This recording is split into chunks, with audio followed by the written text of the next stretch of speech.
बिस्मिल्लाहिर्रहमानिर्रहीम अस्सलाम वालेकुम रहमतुल्लाहि व बरकातुहू। Students, I hope you all will be fine. Allah पाक आप लोगों को ईमान, सेहत और तकवा की बेहतरीन हालतों में रखे। जी, तो हमारा ये जो लेक्चर था डी ब्लॉक एलिमेंट्स का, जो कि हम बीएससी लेवल से कवर कर रहे हैं, उसका सेकंड पार्ट है। और इसमें हमने इफ़ेक्टिव एटॉमिक नंबर का जो रूल है उसको स्टडी किया था, और उसमें फिर मैंने आपको आगे बताना था कि कुछ ऐसे भी कंपाउंड्स होते हैं जो कि EAN रूल को फॉलो नहीं करते। ठीक है, इनमें हमारे पास जो कंपाउंड्स हैं उसमें आपके पास जी आ रहा है NiCN4 2 नेगेटिव। अब यहाँ पे आप देखें ना, जितने भी एग्जांपल्स दिए हुए हैं, यहाँ पे 10 एग्जांपल्स दिए हुए हैं। ठीक है, इन 10 एग्जांपल्स को अगर आप देखें तो वैसे कोई भी एग्जांपल दी हुई हो तो आप उसका खुद से EAN फाइंड कर सकते हैं, जो कि प्रीवियस लेक्चर में मैंने आप लोगों को एक्सप्लेन कर दिया था। इनमें आप देखें तो सेंट्रल मेटल एटम की पहले आप ऑक्सीडेशन स्टेट देख लें, फिर उसका एटॉमिक नंबर आपको याद होना चाहिए। सेंट्रल मेटल एटम का जो एटॉमिक नंबर है उस पर अगर +2 चार्ज है जैसे निकल के ऊपर, तो एटॉमिक नंबर में से 2 माइनस करेंगे, क्योंकि इसने 2 इलेक्ट्रॉन लूज़ कर दिए, तो 26 जो है इसके पास इलेक्ट्रॉन्स होंगे। और लाइगेंड जो हैं वो कितने हैं, 4 हैं, तो 4 लाइगेंड जो हैं वो 2 इलेक्ट्रॉन इसको डोनेट करेंगे, तो टोटल इसके पास 8 इलेक्ट्रॉन हो जाएंगे। तो 26 में 8 प्लस करेंगे तो टोटल जो है आपके पास 34 आ रहा है। तो 34 जो है वो किसी इनर्ट गैस की कॉन्फ़िगरेशन नहीं है, तो इसका मतलब ये है कि ये वाला कंपाउंड जो है वो EAN को फॉलो नहीं कर रहा। ठीक है, मीन के इनर्ट गैस की कॉन्फ़िगरेशन जो है इसने अटेन नहीं की, जिसके बारे में हमें सिडवेक की थ्योरी ने बताया था कि कोई भी मेटल जब कोऑर्डिनेशन कंपाउंड्स बनाती है या कम्प्लेक्सेस बनाती है, कोई भी डी ब्लॉक एलिमेंट में से कोई मेटल, तो वो मेटल क्यों बना रही होती है ऐसे कंपाउंड्स, क्योंकि उसने इनर्ट गैस की कॉन्फ़िगरेशन अटेन करनी होती है। तो यहाँ पे जो है ये रूल कुछ कंपाउंड्स पे जो है वो अप्लाई नहीं हो सकता। ज़रूरी नहीं है कि इनर्ट गैस की कॉन्फ़िगरेशन अटेन हो। ठीक है, तो ये सारे कंपाउंड्स हैं, इनको आप अप्लाई करके देखें। यहाँ पर आपको जो है वो नज़र आ रहा है कि इनमें जो एंड पे हमारे पास रिजल्ट आ रहे हैं वो 34, 38, 33, 35, 35, 35, 50 और 52 एंड 84 ये आ रहे हैं। ठीक है, तो इफेक्टिव एटॉमिक नंबर तो तब फॉलो होता है, या इनर्ट गैस की कॉन्फ़िगरेशन तो तब अटेन होती जब आपके पास जो है वो नोबल गैसेस वाली कोई कॉन्फ़िगरेशन आ जाती, मीन के 2, और फिर उसके बाद 2 के बाद आगे 10, 18 और 32 वगैरह। सॉरी 32 नहीं, 36, और 36 के बाद 54 और 86 वगैरह। तो ये अगर हमारे पास आ जाएं नंबर इनमें से कोई, तो ये इनर्ट गैस की कॉन्फ़िगरेशन होती है। ठीक है, अब हम EAN की एप्लीकेशन देख लें कि इफेक्टिव एटॉमिक नंबर जो है वो हमें किस किस चीज़ के बारे में इंफॉर्मेशन बताता है। ये जो हमने EAN फाउंड किया यहाँ पे, तो यहाँ पे जो इफेक्टिव एटॉमिक नंबर है वो इनर्ट गैस की कॉन्फ़िगरेशन तो नहीं है, लेकिन इससे भी हमें बहुत सारी इंफॉर्मेशन मिलती है। तो यहाँ पर हम देखते हैं कि ये EAN जो है वो हमें किस चीज़ के बारे में बताता है। एक तो EAN से हम ये पता लगा सकते हैं कि जो हमारा कंपाउंड है वो कंपाउंड सिंगल यूनिट की फॉर्म में एग्जिस्ट करेगा, या फिर वो पॉली न्यूक्लियर कंपाउंड की फॉर्म में एग्जिस्ट करेगा, मीन कि उसमें जो हमारी मेटल है वो सिंगल मेटल रहेगी, या फिर वही मेटल अपने जैसे एक और आयन या एक और एटम के साथ बॉन्ड बनाएगी, और इस तरह के दो कंपाउंड मीन आपस में जुड़ जाएंगे और वो उसका मोनोमर की बजाय डाइमर बन जाएगा। मीन सिंपल आपको बता रही हूँ कि एक यूनिट की बजाय जो है उसके 2 यूनिट या 3 यूनिट या 4 यूनिट जो है वो इकट्ठे रह सकते हैं। तो एक तो ये EAN से हमें पता चलता है। दूसरा ये पता चल सकता है कि कोई भी हमारे पास जो कंपाउंड है वो ऑक्सीडाइजिंग एजेंट के तौर पे एक्ट करेगा या रिड्यूसिंग एजेंट के तौर पे एक्ट करेगा। ऑक्सीडाइजिंग एजेंट के तौर पे कैसे एक्ट करेगा, जैसे आप फर्स्ट वाला एटॉमिक नंबर ले लें, यहाँ पे EAN की वैल्यू आ रही है जी 34 आ रही है। तो इसका मतलब ये है कि इसको स्टेबिलिटी गेन करने के लिए, मीन के इनर्ट गैस की कॉन्फ़िगरेशन 36 इलेक्ट्रॉन्स पूरे करने के लिए इसे 2 इलेक्ट्रॉन्स की ज़रूरत है। तो ये जो कंपाउंड है NiCN4 2 नेगेटिव, तो इस कंपाउंड ने क्या करना है, इस कंपाउंड ने 2 इलेक्ट्रॉन गेन करने हैं। तो कोई भी स्पीशीज़ जब 2 इलेक्ट्रॉन गेन करती है तो वो क्या हो जाती है, खुद वो रिड्यूस हो जाएगी, दूसरों की ऑक्सीडेशन करवाएगी। इट मींस कि इसने एक्ट करना है एज अ ऑक्सीडाइजिंग एजेंट। इसी के साथ वाला दूसरा आप देख लें तो उसका 38 है एटॉमिक नंबर। तो 38 जो इफेक्टिव एटॉमिक नंबर आया है, अब इसने अगर इनर्ट गैस की कॉन्फ़िगरेशन अटेन करनी है, 36 इलेक्ट्रॉन पूरे करने हैं, तो इसे 2 इलेक्ट्रॉन लूज़ करने पड़ेंगे। इलेक्ट्रॉन लूज़ करने का मतलब है कि इसकी अपनी ऑक्सीडेशन होगी, और जिस भी स्पीशी को इसने इलेक्ट्रॉन देने हैं उसकी रिडक्शन करवा देनी है। तो इसने ये जो सेकंड हमारा कंपाउंड है NiNH3 2 पॉजिटिव, ये जो है इसने एक्ट करना है एज अ रिड्यूसिंग एजेंट। तो आप लोगों को एप्लीकेशंस की भी समझ आ गई होगी इफेक्टिव एटॉमिक नंबर की। अब हम अपनी नेक्स्ट थ्योरी की तरफ चलते हैं, जो कि है वैलेंस बॉन्ड थ्योरी। ठीक है, valence bond theory of coordination complexes. Coordination complexes की VBT हमें क्या बताती है, उससे पहले अगर हम देखें तो हमने वर्नर की थ्योरी देखी थी, और वर्नर जो था वो फर्स्ट पर्सन था जिसने सबसे पहली बार जो है वो कोऑर्डिनेशन कंपाउंड्स की बॉन्डिंग को एक्सप्लेन किया था। ठीक है, और उसे नोबेल प्राइज़ भी दिया गया था 1913 में। इसके बाद जी सिडविक ने हमें बताया था, सिडविक ने क्या बताया था कि कोई भी मेटल जो है जब वो कॉम्प्लेक्स बनाती है तो वो इफेक्टिव एटॉमिक नंबर जो उसका होता है वो मीन के इनर्ट गैस की कॉन्फ़िगरेशन अटेन करने के लिए उसने कंपाउंड बनाया होता है। ठीक है, वो सारी बात हमने एक्सप्लेन कर ली। उसके बाद जी वैलेंस बॉन्ड थ्योरी जो है वो लिनस पॉलिंग ने वैलेंस बॉन्ड थ्योरी हमें बताई थी, और इसमें लिनस पॉलिंग साहब जो हैं वो ये कहते हैं कि जो हमारे कंपाउंड्स हैं उनमें जो बॉन्डिंग होती है वो बॉन्डिंग प्योरली कोवेलेंट होती है। ठीक है, पहले अब तक हम ये पढ़ रहे थे कि कोऑर्डिनेट कोवेलेंट बॉन्डिंग होती है, लेकिन लिनस पॉलिंग साहब ये कहते हैं कि इसमें इन ऐसे कंपाउंड्स में बॉन्डिंग जो है वो प्योरली कोवेलेंट बॉन्डिंग होती है। मीन के जो ऑर्बिटल्स हैं मेटल के और लाइगेंड्स के वो आपस में ओवरलैप करते हैं। मेटल के जो ऑर्बिटल्स हैं वो एम्प्टी होंगे और जो लाइगेंड के ऑर्बिटल्स होंगे उनके पास जो है वो लॉन पेयर्स होंगे अपने ऑर्बिटल्स के अंदर। तो ऐसा जब ओवरलैपिंग होगी तो वहाँ पे प्योरली कोवेलेंट बॉन्ड बनेगा और उस ओवरलैपिंग के नतीजे में वहाँ पे जो है वो बॉन्डिंग होगी। ठीक है, तो यहाँ पे वीबीटी को हम फर्दर एक्सप्लेन करेंगे। स्लाइड फीचर्स हैं वीबीटी के। सबसे पहला पॉइंट हमें ये बताता है कि मेटल एटम जो है उसके पास एम्प्टी ऑर्बिटल्स प्रेजेंट होते हैं। मेटल एटम या इनको भी कोई भी हो सकता है कम्प्लेक्स के अंदर, और कोऑर्डिनेट बॉन्ड्स बनाने के लिए सुटेबल लाइगेंड्स के साथ the number of empty orbitals जो हैं वो क्या करेंगे, मेटल प्रोवाइड करेगा। कोऑर्डिनेट नंबर के अकॉर्डिंग जो है सेंट्रल मेटल जो है अपने number of empty orbitals provide करेगा, और जो एम्प्टी ऑर्बिटल्स हैं वो sp-d-f कोई भी हो सकते हैं, वो आपस में मिक्सिंग होगी उनकी, हाइब्रिडाइज होंगी और हाइब्रिडाइज्ड ऑर्बिटल बनेंगे जिनकी इक्विवेलेंट एनर्जी होगी, और जो न्यू ऑर्बिटल्स बनेंगे उनको हम हाइब्रिडाइज्ड ऑर्बिटल कहेंगे, और उनकी जो है वो स्पेस के अंदर डायरेक्शन जो है वो स्पेसिफिक डायरेक्शन होगी जो कि उनकी ज्योमेट्री को डिटरमाइन करेगी। ठीक है, उसके बाद हम ये कहते हैं कि जो डी ऑर्बिटल्स हैं, डी ऑर्बिटल्स जो हैं वो फिर दो तरह की डी ऑर्बिटल्स जो हैं वो हाइब्रिडाइजेशन में इन्वॉल्व हो सकते हैं। एक तो जो पेनल्टीमेट शेल है उसका डी ऑर्बिटल हाइब्रिडाइजेशन में इन्वॉल्व हो सकता है, या फिर एक वैलेंस शेल का डी ऑर्बिटल जो है वो हाइब्रिडाइजेशन में इन्वॉल्व हो सकता है। ठीक है, तो अगर तो हमारे पास n-1 डी ऑर्बिटल यानी कि पेनल्टीमेट शेल वाला डी ऑर्बिटल अगर इन्वॉल्व हो रहा है तो आपके पास जो हाइब्रिडाइजेशन बनेगी वो बनेगी sp3d2। ठीक है, दो ऑर्बिटल्स जो हैं वो डी सब शेल्स के दो ऑर्बिटल्स इन्वॉल्व होंगे, एक s और 3 जो है वो p।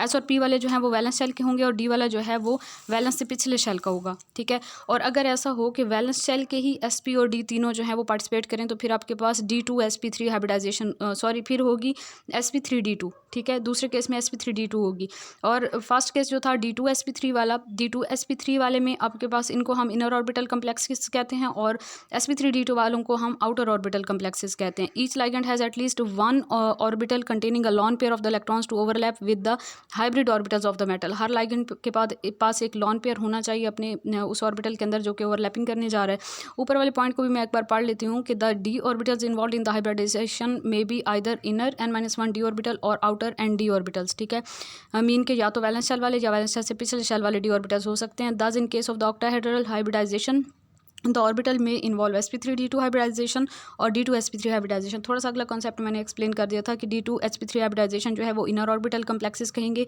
उनको हम, और sp3d2 वालों को आउटर ऑर्बिटल कम्प्लेक्सेस d2 के लिहाज से। मीन के जो d वाले ऑर्बिटल्स इन्वॉल्व हो रहे हैं वो इनर वाले हो रहे हैं तो इनर ऑर्बिटल कम्प्लेक्सेस, आउटर वाले हो रहे हैं तो आउटर ऑर्बिटल कम्प्लेक्सेस होंगे। फिफ्थ पॉइंट है हमारे पास कि जो एम्प्टी हाइब्रिड ऑर्बिटल्स हैं मेटल आयन के वो ओवरलैप करेंगे फिल्ड ऑर्बिटल्स ऑफ लाइगेंड्स के साथ और इस तरह से कोवेलेंट सिग्मा बॉन्ड बनेगा। ठीक है, in addition to a sigma bond there is also a possibility of the pi bond formation. Sigma bond के अलावा पाई बॉन्ड की फॉर्मेशन भी हो सकती है। ये वीबीटी के कुछ पोस्टुलेट्स थे।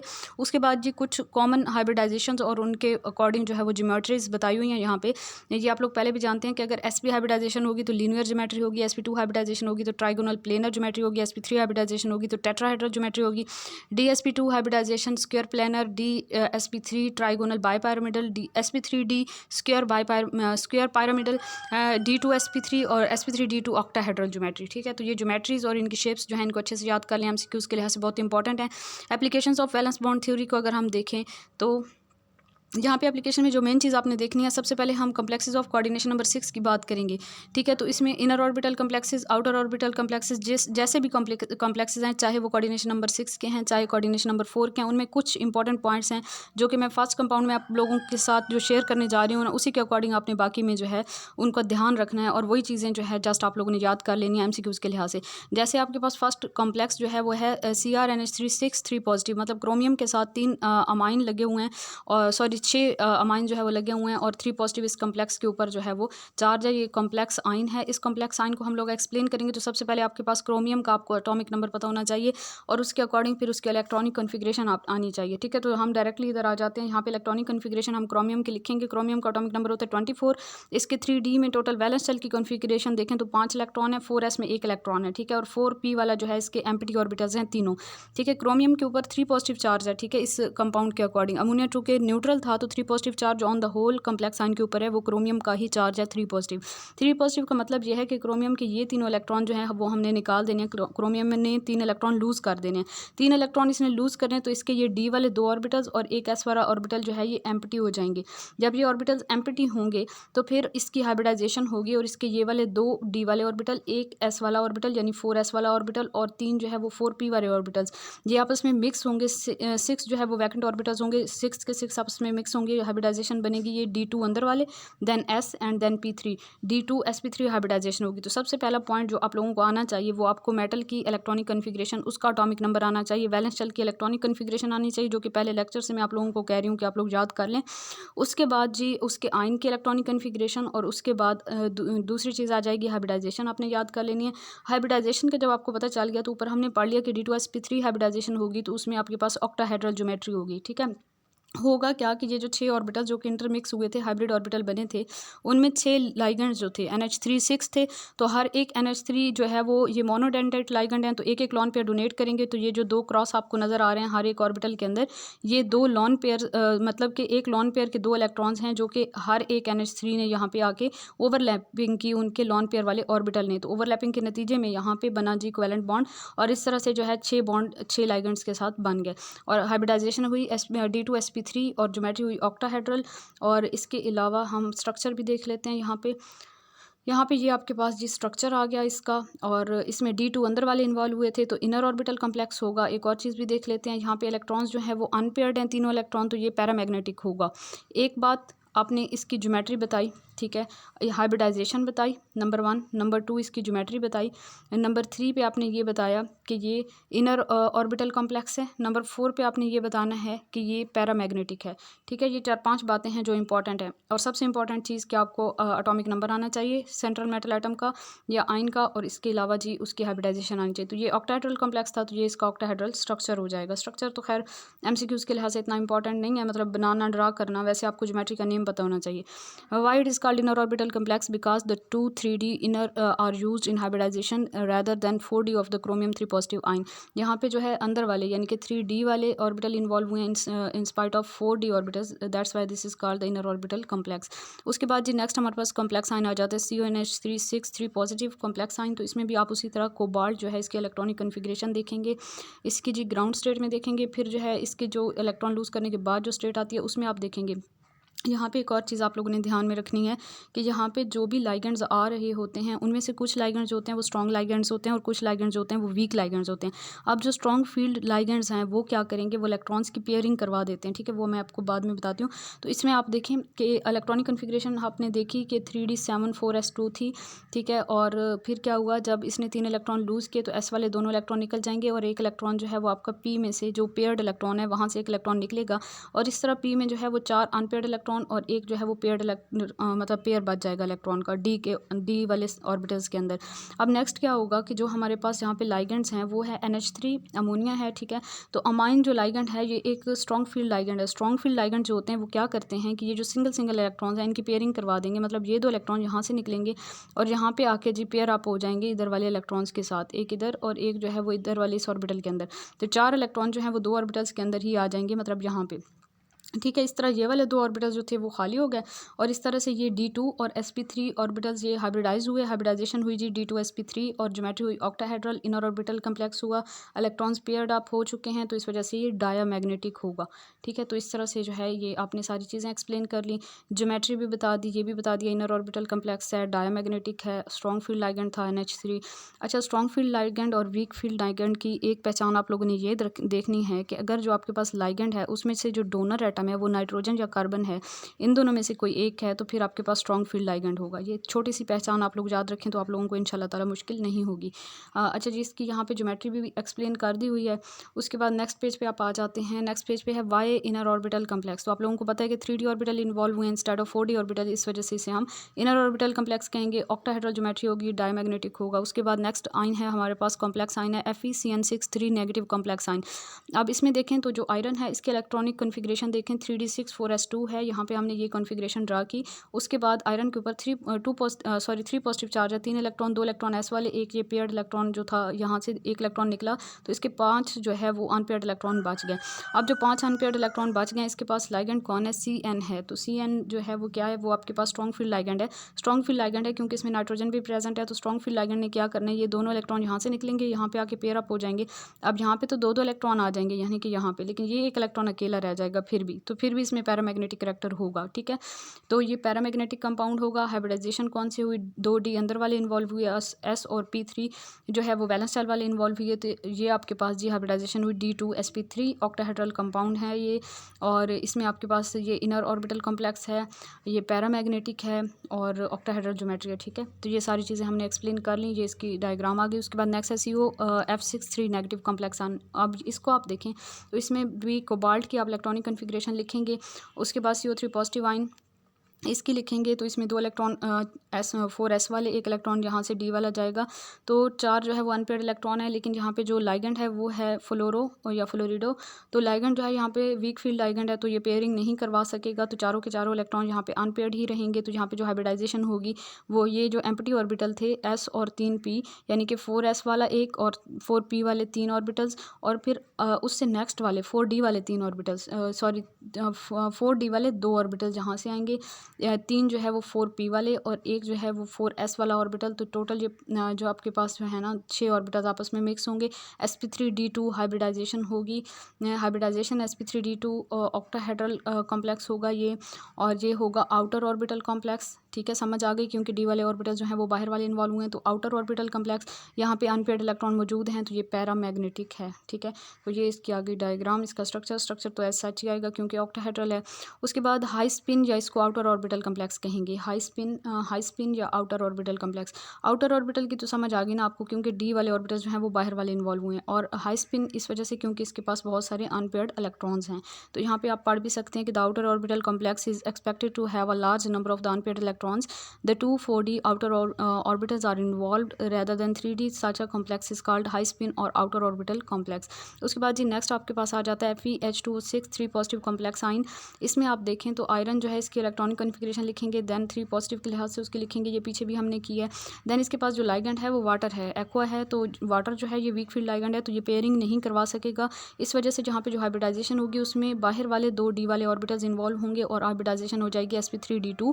ठीक है, क्योंकि वाटर देखें ना, इसमें ना तो नाइट्रोजन नज़र आ रहा है आपको, ना ही कार्बन नज़र आ रहा है। नाइट्रोजन और कार्बन वाले लाइगेंड्स मोस्टली जो है वो स्ट्रॉन्ग फील्ड लाइगेंड्स होते हैं। ठीक है, तो इस वजह से ये आउटर ऑर्बिटल कॉम्प्लेक्स होगा। ये हाई स्पिन है क्योंकि इसके पास जो है वो अनपेयर्ड इलेक्ट्रॉन्स हैं, पैरामैग्नेटिक है, ऑक्टाहेड्रल ज्योमेट्री होगी, और सारी चीज़ें तकरीबन क्लियर हो गई। उसके बाद हैं complexes of coordination number 4। Coordination number 4 वाले complexes, for coordination number 4 there are 2 ways in which the complexes can be form. जहाँ पे 2 तरीके होंगे। If the hybridization involve sp3 we get tetrahedral complexes, and but if the hybridization is dsp2 then we get square planar complexes. ठीक है, अगर तो आपके पास sp3 hybridization होगी तो टेट्राहेड्रल कॉम्प्लेक्सेस होंगे, अगर dsp2 होगी तो फिर जो है वो स्क्वायर प्लेनर होंगे कॉम्प्लेक्सेस। चलें, इससे पहले मैं कुछ थोड़ी सी एक और बात एक्सप्लेन कर देती हूँ आप लोगों को, ये आप लोग नोट कर लीजिए कि अगर आपके पास ये इन दोनों में से कोई कंपाउंड आ जाता है FeNH3, मतलब कि कोई कम्प्लेक्स आ जाता है FeNH3 6 और होल जो है वो 2 पॉजिटिव है, इसको नोट कर लें, ये आ जाता है। या फिर आपके पास आ जाता है Mn और इसके साथ भी फिर अमाइन होंगे 6NH3 6 और फिर स्क्वायर ब्रैकेट लगाएंगे और स्क्वायर ब्रैकेट के ऊपर जो है वो 2 पॉजिटिव चार्ज है। अगर ये दोनों कम्प्लेक्स आ जाते हैं, यानी कि आयरन और मैंगनीज़ के साथ जो NH3 है, वैसे तो ये नाइट्रोजन वाला लाइगेंड है आपके पास, लेकिन ये वीक फील्ड लाइगेंड के तौर पे एक्ट करता है। डी ब्लॉक एलिमेंट्स में काफ़ी ज़्यादा एक्सेप्शनल बिहेवियर आता है और डिफरेंट जगह पर आता है। तो ये एक्सेप्शन जो हैं ये आप लोगों को बहुत अच्छे से याद होनी चाहिए लाजमी, कि वैसे तो हम अमोनिया को हर जगह पर स्ट्रॉन्ग फील्ड लिगेंड ले रहे हैं, लेकिन आयरन के साथ और यहाँ पर जो है वो मैंगनीज़ के साथ अगर इसने आ जाना है, तो जैसे ये मैंने 2 कॉम्प्लेक्सेस की एग्जांपल दी, तो इसमें जी जो NH3 है इसने वीक फील्ड लाइगेंड के तौर पे एक्ट करना है, और जहाँ पे फिर वीक फील्ड है तो ये पेयरिंग नहीं करवा सकेगा, तो बाहर वाले d ऑर्बिटल्स इन्वॉल्व होंगे, और जहाँ पे आपके पास जो हाइब्रिडाइजेशन हो जाएगी वो sp3d2 हो जाएगी, और ये पैरामैग्नेटिक होंगे। ठीक है, तो ये बात याद रखिएगा। इसके अलावा एक और पॉइंट भी आप लोगों को बता देती हूँ, वो भी आप लोग अपने पास लिख लें, याद कर लें इसको, कि जो 4D सीरीज़ वाले जितने भी डी ब्लॉक एलिमेंट्स हैं और 5D सीरीज़ वाले, यानी 3D से नीचे जो 4D सीरीज़ और 5D सीरीज़ जो मैंने आपको याद भी करवाई थी, इनमें जितने भी डी ब्लॉक वाले मतलब के मेटल्स हैं, वो उनके साथ जो लाइगेंड जो भी एक्ट करेंगे वो हमेशा स्ट्रॉन्ग फील्ड लाइगेंड के तौर पे ही एक्ट करेंगे, अगर पॉसिबल होगा। ठीक है, स्ट्रॉन्ग फील्ड लाइगेंड के तौर पे एक्ट करेंगे। In case of 4D and 5D series all ligands act as strong field ligand if possible. If possible mean कि वहाँ पे अगर पेयरिंग हो गई, अगर एक भी अनपेयर्ड इलेक्ट्रॉन रह गया, तो फिर जो है वहाँ पे मतलब पेयरिंग पॉसिबल हुई तो ठीक है, अगर पहले से पेयर्ड है ना इलेक्ट्रॉन, तो फिर दोबारा मजीद पेयरिंग तो नहीं हो सकती ना, तो उस लिहाज से ठीक है स्ट्रॉन्ग फील्ड लिगेंड के तौर पे यहाँ पे एक्ट करेंगे, और यहाँ पे फिर स्ट्रॉन्ग फील्ड लिगेंड होंगे तो पेयरिंग ज़रूर करवाएंगे अगर पॉसिबल होगी तो। अच्छा जी, उसके बाद हम अपने नेक्स्ट बात कर रहे थे। इसके अलावा एक और पॉइंट भी नोट कर लें कि CO3 पॉजिटिव जो है, कोबाल्ट 3 पॉजिटिव जो है, CO3 पॉजिटिव के साथ जो सारे के सारे लाइगेंड्स हैं वो एक्ट करते हैं as a strong field ligand. ठीक है, CO3 पॉजिटिव के साथ स्ट्रॉन्ग फील्ड लाइगेंड के तौर पे सारे लाइगेंड जो हैं वो एक्ट करते हैं, और ये याद रखिएगा।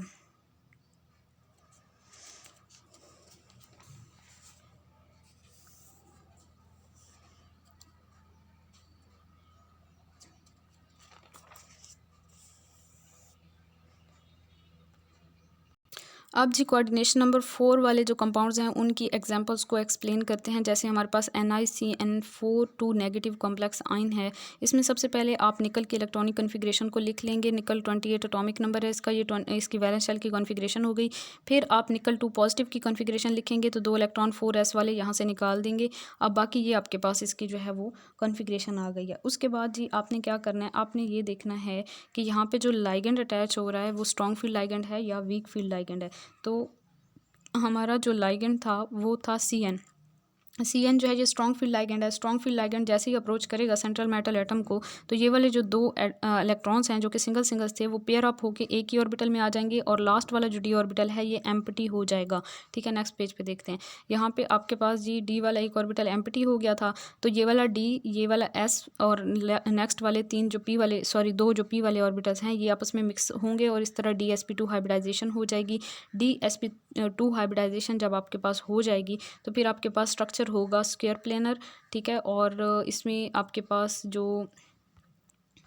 और ये वाला जो कॉम्प्लेक्स आयन है ये आपके पास डायमैग्नेटिक बिहेवियर शो करेगा। ठीक है, नेक्स्ट आप देखें NiCl4 2 नेगेटिव कॉम्प्लेक्स आयन है, जिसमें क्लोराइड आयन जो है वो लाइगेंड के तौर पे एक्ट कर रहा है, तो ये जो है वीक फील्ड लाइगेंड है, तो इसमें पेयरिंग नहीं होगी, ये याद रखिएगा। निकल की उसी तरह इलेक्ट्रॉनिक कन्फिग्रेशन लिखी, यहाँ पे पेयरिंग नहीं होगी, 2 सिंगल सिंगल इलेक्ट्रॉन बच जाएंगे। तो ये वाले ऑर्बिटल्स जो है इनमें से कोई एम्प्टी ऑर्बिटल नहीं है, तो इस वजह से हाइब्रिडाइजेशन में इनर डी ऑर्बिटल जो है वो पार्टिसिपेट तो कर ही नहीं सकते, तो इस वजह से ये एक S और 3 P आपस में मिक्स होंगे, sp3 हाइब्रिडाइजेशन बन जाएगी। sp3 हाइब्रिडाइजेशन जब होती है तो उस वक्त स्ट्रक्चर कौन सा होता है, ज्योमेट्री कौन सी होती है, आप लोग अच्छे से जानते हैं कि यहाँ पे टेट्राहेड्रल ज्योमेट्री हो जाएगी, और ये पैरामैग्नेटिक बिहेवियर शो करेगा। टेट्राहेड्रल ज्योमेट्री होगी, sp3 हाइब्रिडाइजेशन होगी, और पैरामैग्नेटिक ये बिहेवियर शो करेगा, और ये आपके पास जो है वो हाई स्पिन कॉम्प्लेक्स होगा।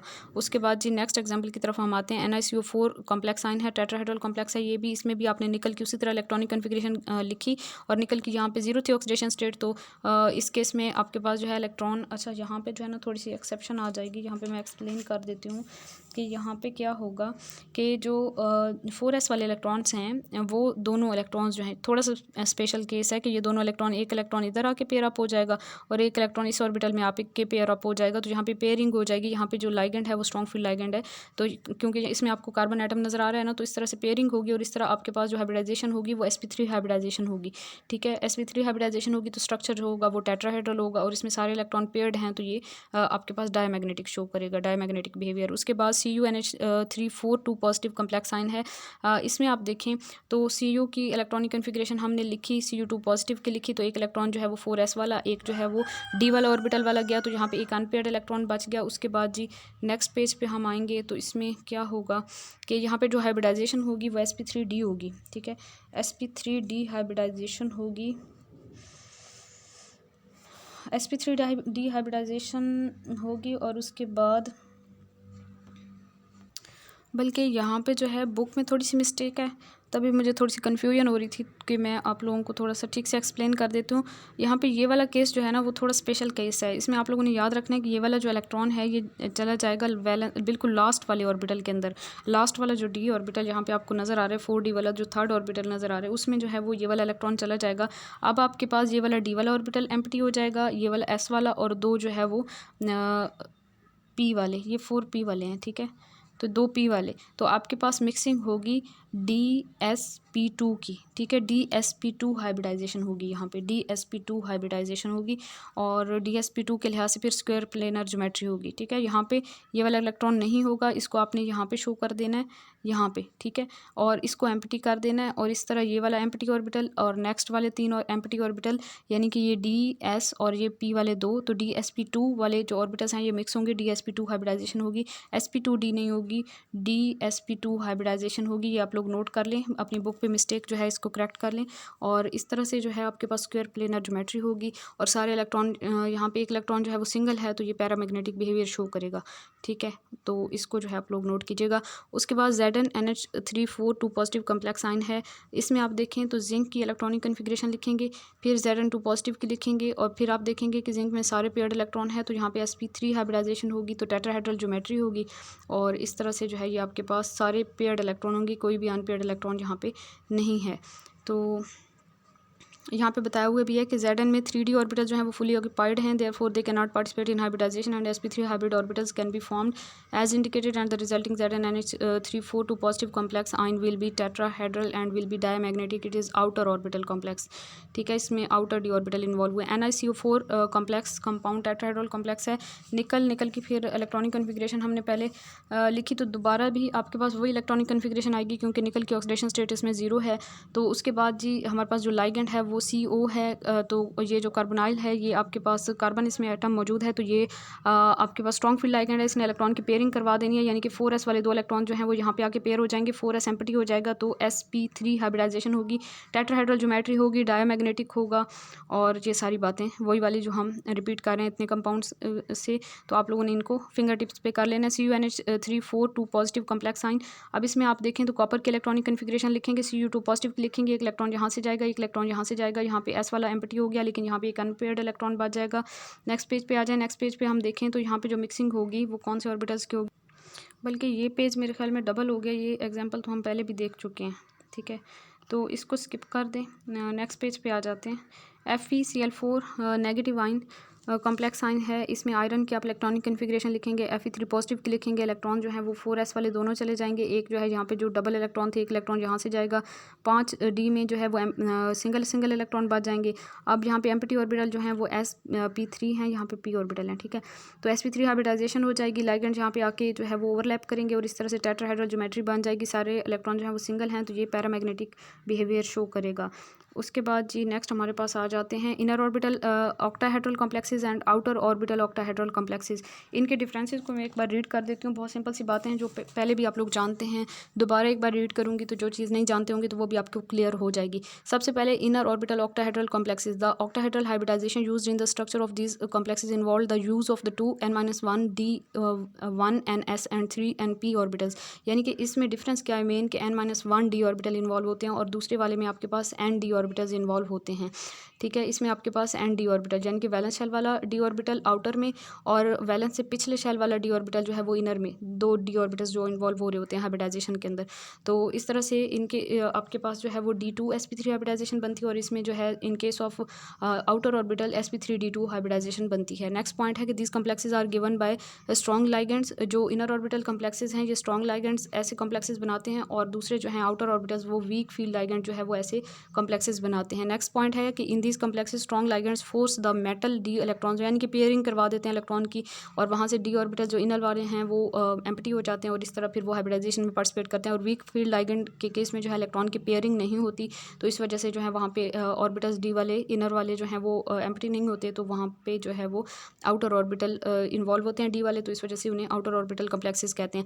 नेक्स्ट हमारे पास आ जाता है जी ये जो है जो हमारे पास स्ट्रॉन्ग फील्ड लाइगेंड होते हैं, जो इनर ऑर्बिटल कॉम्प्लेक्सेस बनाते हैं वो मोस्टली डायमैग्नेटिक बिहेवियर शो करते हैं, और जो आउटर ऑर्बिटल कॉम्प्लेक्सेस होते हैं वो ज़्यादातर पैरामैग्नेटिक बिहेवियर शो करते हैं अगर पॉसिबल हो तो। These complexes are also called low spin, जो डायमैग्नेटिक बिहेवियर शो करते हैं, यानी कि इनर ऑर्बिटल कॉम्प्लेक्सेस को लो स्पिन कॉम्प्लेक्सेस भी कहते हैं और आउटर ऑर्बिटल कॉम्प्लेक्सेस को हाई स्पिन कॉम्प्लेक्सेस भी कहते हैं अगर उनके पास सिंगल इलेक्ट्रॉन्स मौजूद हों तो।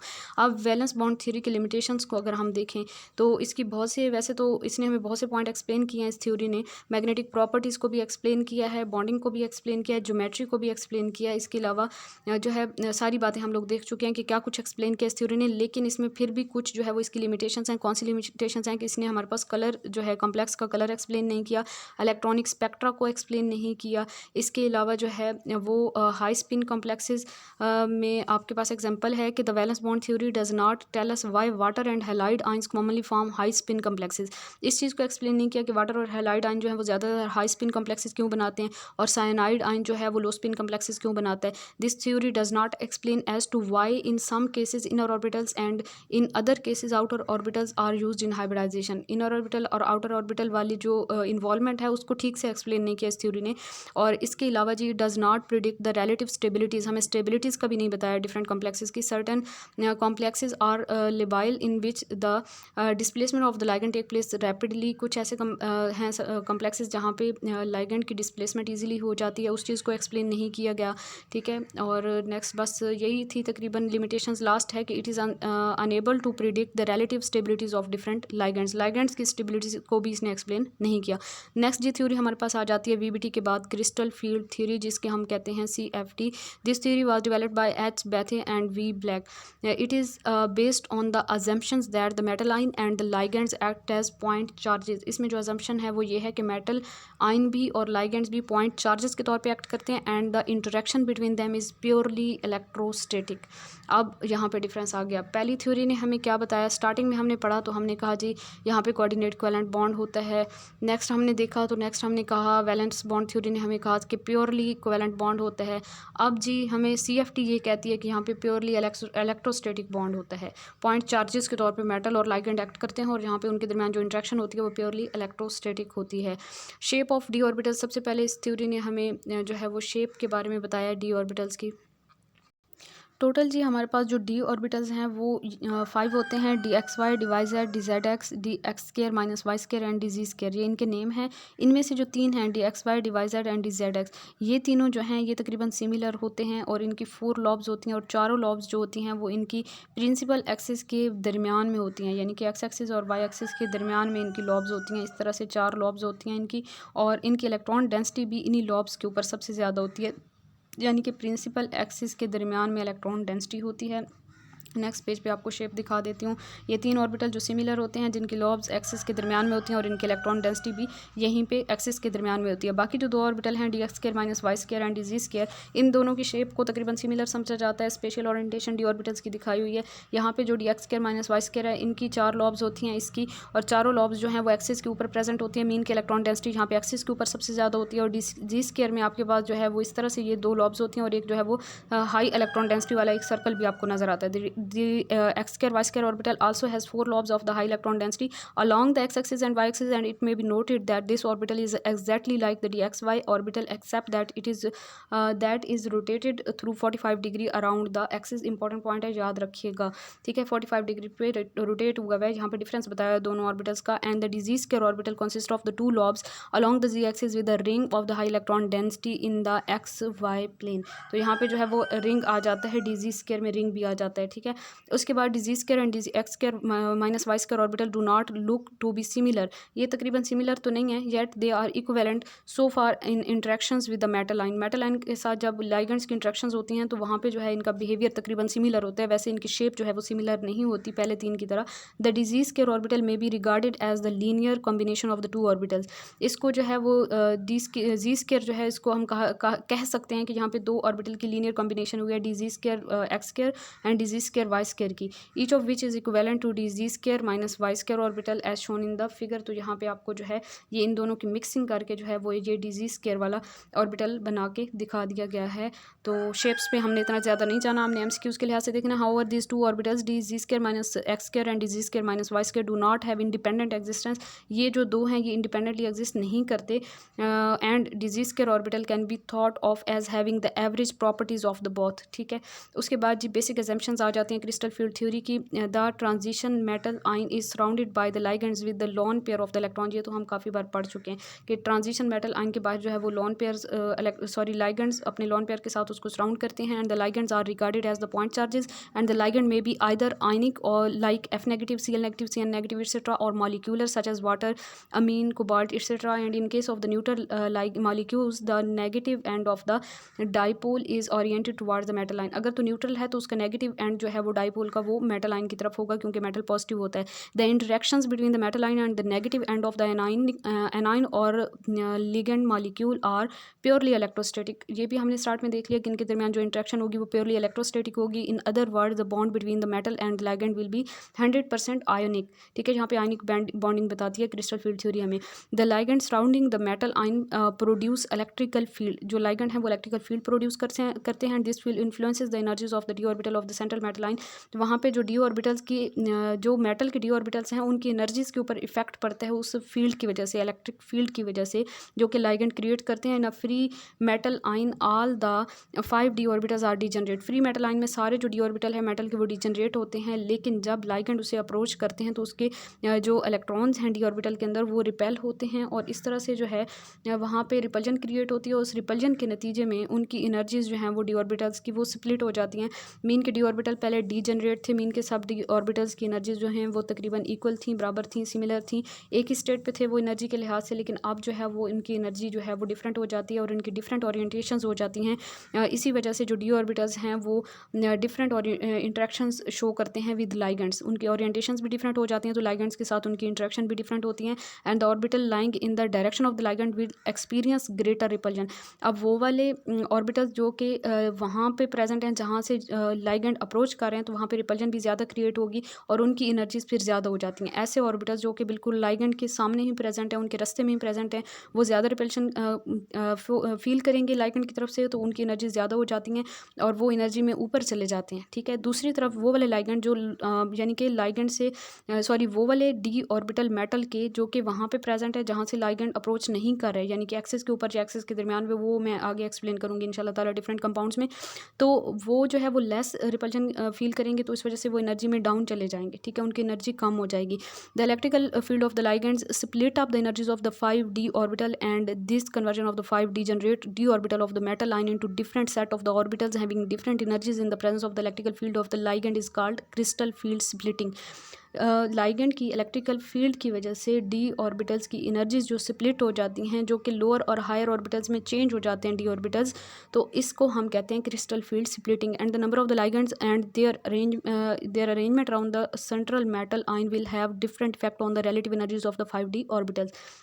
डिपेंड करता है कि कितने लाइगेंड अप्रोच कर रहे हैं, क्या उनके अरेंजमेंट है, उसके लिहाज से जो है वो रिलेटिव एनर्जीज जो डी ऑर्बिटल्स की हैं वो भी डिफरेंट होती हैं। In other words the crystal field splitting will be different in different structures with different coordination numbers. मतलब कि 6 कोऑर्डिनेशन नंबर वाले कंपाउंड्स हैं या 4 कोऑर्डिनेशन नंबर वाले कंपाउंड हैं, उनमें स्प्लिटिंग भी डिफरेंट होगी, ऑर्बिटल्स की एनर्जीज भी डिफरेंट तरह से चेंज होंगी। ठीक है, और स्ट्रक्चर भी उनका फिर डिफरेंट होगा। Crystal field splitting in octahedral compounds coordination number 6 के लिहाज से पहले हम देखेंगे। अच्छा जी, यहाँ पे आपको स्क्रीन पे जो टॉपिक नज़र आ रहा है ये हमारे पास है क्रिस्टल फील्ड स्प्लिटिंग इन ऑक्टाहेड्रल कॉम्प्लेक्सेस कोऑर्डिनेशन नंबर 6 के लिहाज से।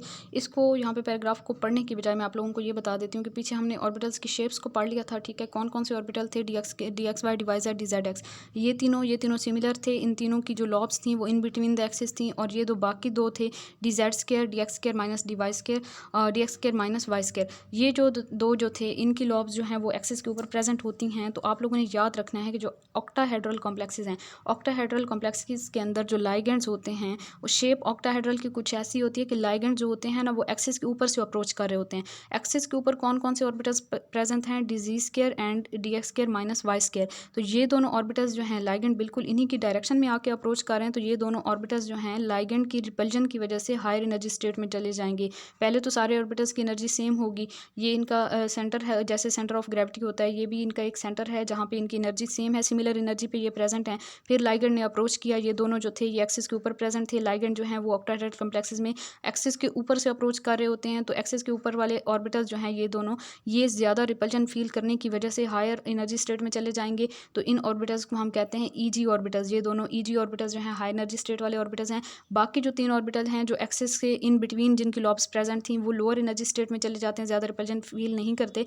तो ये आपके पास T2 ऑर्बिटल कहलाते हैं, T2G ऑर्बिटल्स कहलाते हैं, T2G। अब इनका जो सेंटर से जो एनर्जी कितनी इंक्रीज़ होती है कितनी डिक्रीज़ होती है ऑर्बिटल्स की, जो सेंटर है ना इस सेंटर को हम कहते हैं जी इस सेंटर को हम कहते हैं बैरी सेंटर। ठीक है, बैरी सेंटर कहते हैं। बैरी सेंटर से जो ऑर्बिटल की एनर्जी यहाँ से T2G ऑर्बिटल की एनर्जी कितनी कम हुई है 0.4 डेल ओ। ठीक है, 0.4 डेल ओ, ये डेल ओ का साइन है, ये change in energy for octahedral complexes. ठीक है, और यहाँ पे जो है ऊपर वाले ऑर्बिटल जो हैं उनकी एनर्जी कितनी इंक्रीज़ हुई है 0.6 डेल ओ, यानी कि ऑक्टाहेड्रल कॉम्प्लेक्सेस। तो ईजी ऑर्बिटल की एनर्जी 0.6 डेल ओ इंक्रीज़ करती है और T2G वाले ऑर्बिटल की एनर्जी जो है वो 0.4 डेल ओ डिक्रीज़ करती है। या फिर दूसरे यूनिट में हम कह सकते हैं कि 6 DQ एनर्जी जो है वो ईजी वालों की इंक्रीज़ करती है, 6 और 4 DQ एनर्जी जो है T2G वालों की डिक्रीज़ करती है, और टोटल जो एनर्जी है वो 10 DQ है, 4 + 6। ठीक है, या फिर हम कह सकते हैं 0.6 + 0.4 = 1 डेल ओ। ठीक है, तो ये एनर्जीज इनकी याद रखिएगा कि ईजी वालों की एनर्जी कितनी इंक्रीज़ हुई 0.6 डेल ओ या फिर 6 DQ, और T2G वालों की एनर्जी कितनी डिक्रीज़ होती है बैरी सेंटर से 0.4 डेल ओ या फिर 4 DQ। और टोटल दोनों की एनर्जी को प्लस कर लें आप तो ये डेल ओ की फॉर्म में आप लिखेंगे तो 1 डेल ओ होगी, और DQ के यूनिट में लिखेंगे आप तो वो आपके पास 10 DQ होती है। ठीक है, तो ये दोनों आप लाजमी याद रखें, MCQs के लिहाज से इंपॉर्टेंट हैं। और एक और बात आप लोगों को बता दूं कि जब ये ऑर्बिटल डीजनरेट थे, जब इनकी एनर्जी में कोई डिफरेंस नहीं था, तो तब इनमें जो इलेक्ट्रॉन्स प्रेजेंट होंगे, अगर एक इलेक्ट्रॉन होता तो वो एक इलेक्ट्रॉन किसी भी ऑर्बिटल में रह सकता था, इसमें रह सकता था, इसमें किसी भी ऑर्बिटल में रह सकता था। लेकिन जब एनर्जी की स्प्लिटिंग हो जाती है तो फिर इलेक्ट्रॉन के लिए हमें डिसाइड करना पड़ता है कि इलेक्ट्रॉन कहाँ पे रहेगा, वो आगे आपको एग्जांपल से समझ आएगी। ठीक है, अब जी नेक्स्ट आपके पास आ जाता है energy of the crystal field splitting. The energy difference between the two sets of the d orbital T2G and EG is called crystal field splitting energy and is symbolically represented by del o. ठीक है, del ओ से show करते हैं, and the subscript o जो है it is use for octahedral complexes and the magnitude of the del o varies for different complexes. Different complexes के लिए del ओ की वैल्यू डिफरेंट होगी, ये आपके पास हमेशा 1 डेल ओ नहीं होगी, या फिर आपके पास जो है वो 10 DQ नहीं होगी हमेशा। The crystal field splitting is also measured in term of another parameter called DQ and the 2 units are related as. ये इन दोनों का रिलेशन भी याद रखें कि 1 डेल ओ = 10 DQ। ठीक है, उसके बाद जो है बैरी सेंटर रूल आ जाता है। द क्रिस्टल फील्ड स्प्लिटिंग को occurs in such a way that the average energy of the d orbital does not change. ठीक है, एवरेज एनर्जी d ऑर्बिटल की चेंज नहीं होती। This is known as barycentre rule and which is similar to the centre of the gravity type rule. According to this rule the decrease in the energy of the set of the orbitals that lie at the lower energy level must be balanced by the corresponding increase in the other set. Therefore, in term of the total energy 10 DQ, the energy of each of the two EG orbital is raised by 6 DQ and the total raise of the energy is 12 DQ। and the यानी कि दोनों orbital की, एक की भी 6 DQ दूसरे की भी 6 DQ रेज करेगी तो टोटल जो है वो 12 DQ रेज करेंगे, and the energy of the each of the 3 T2G orbital is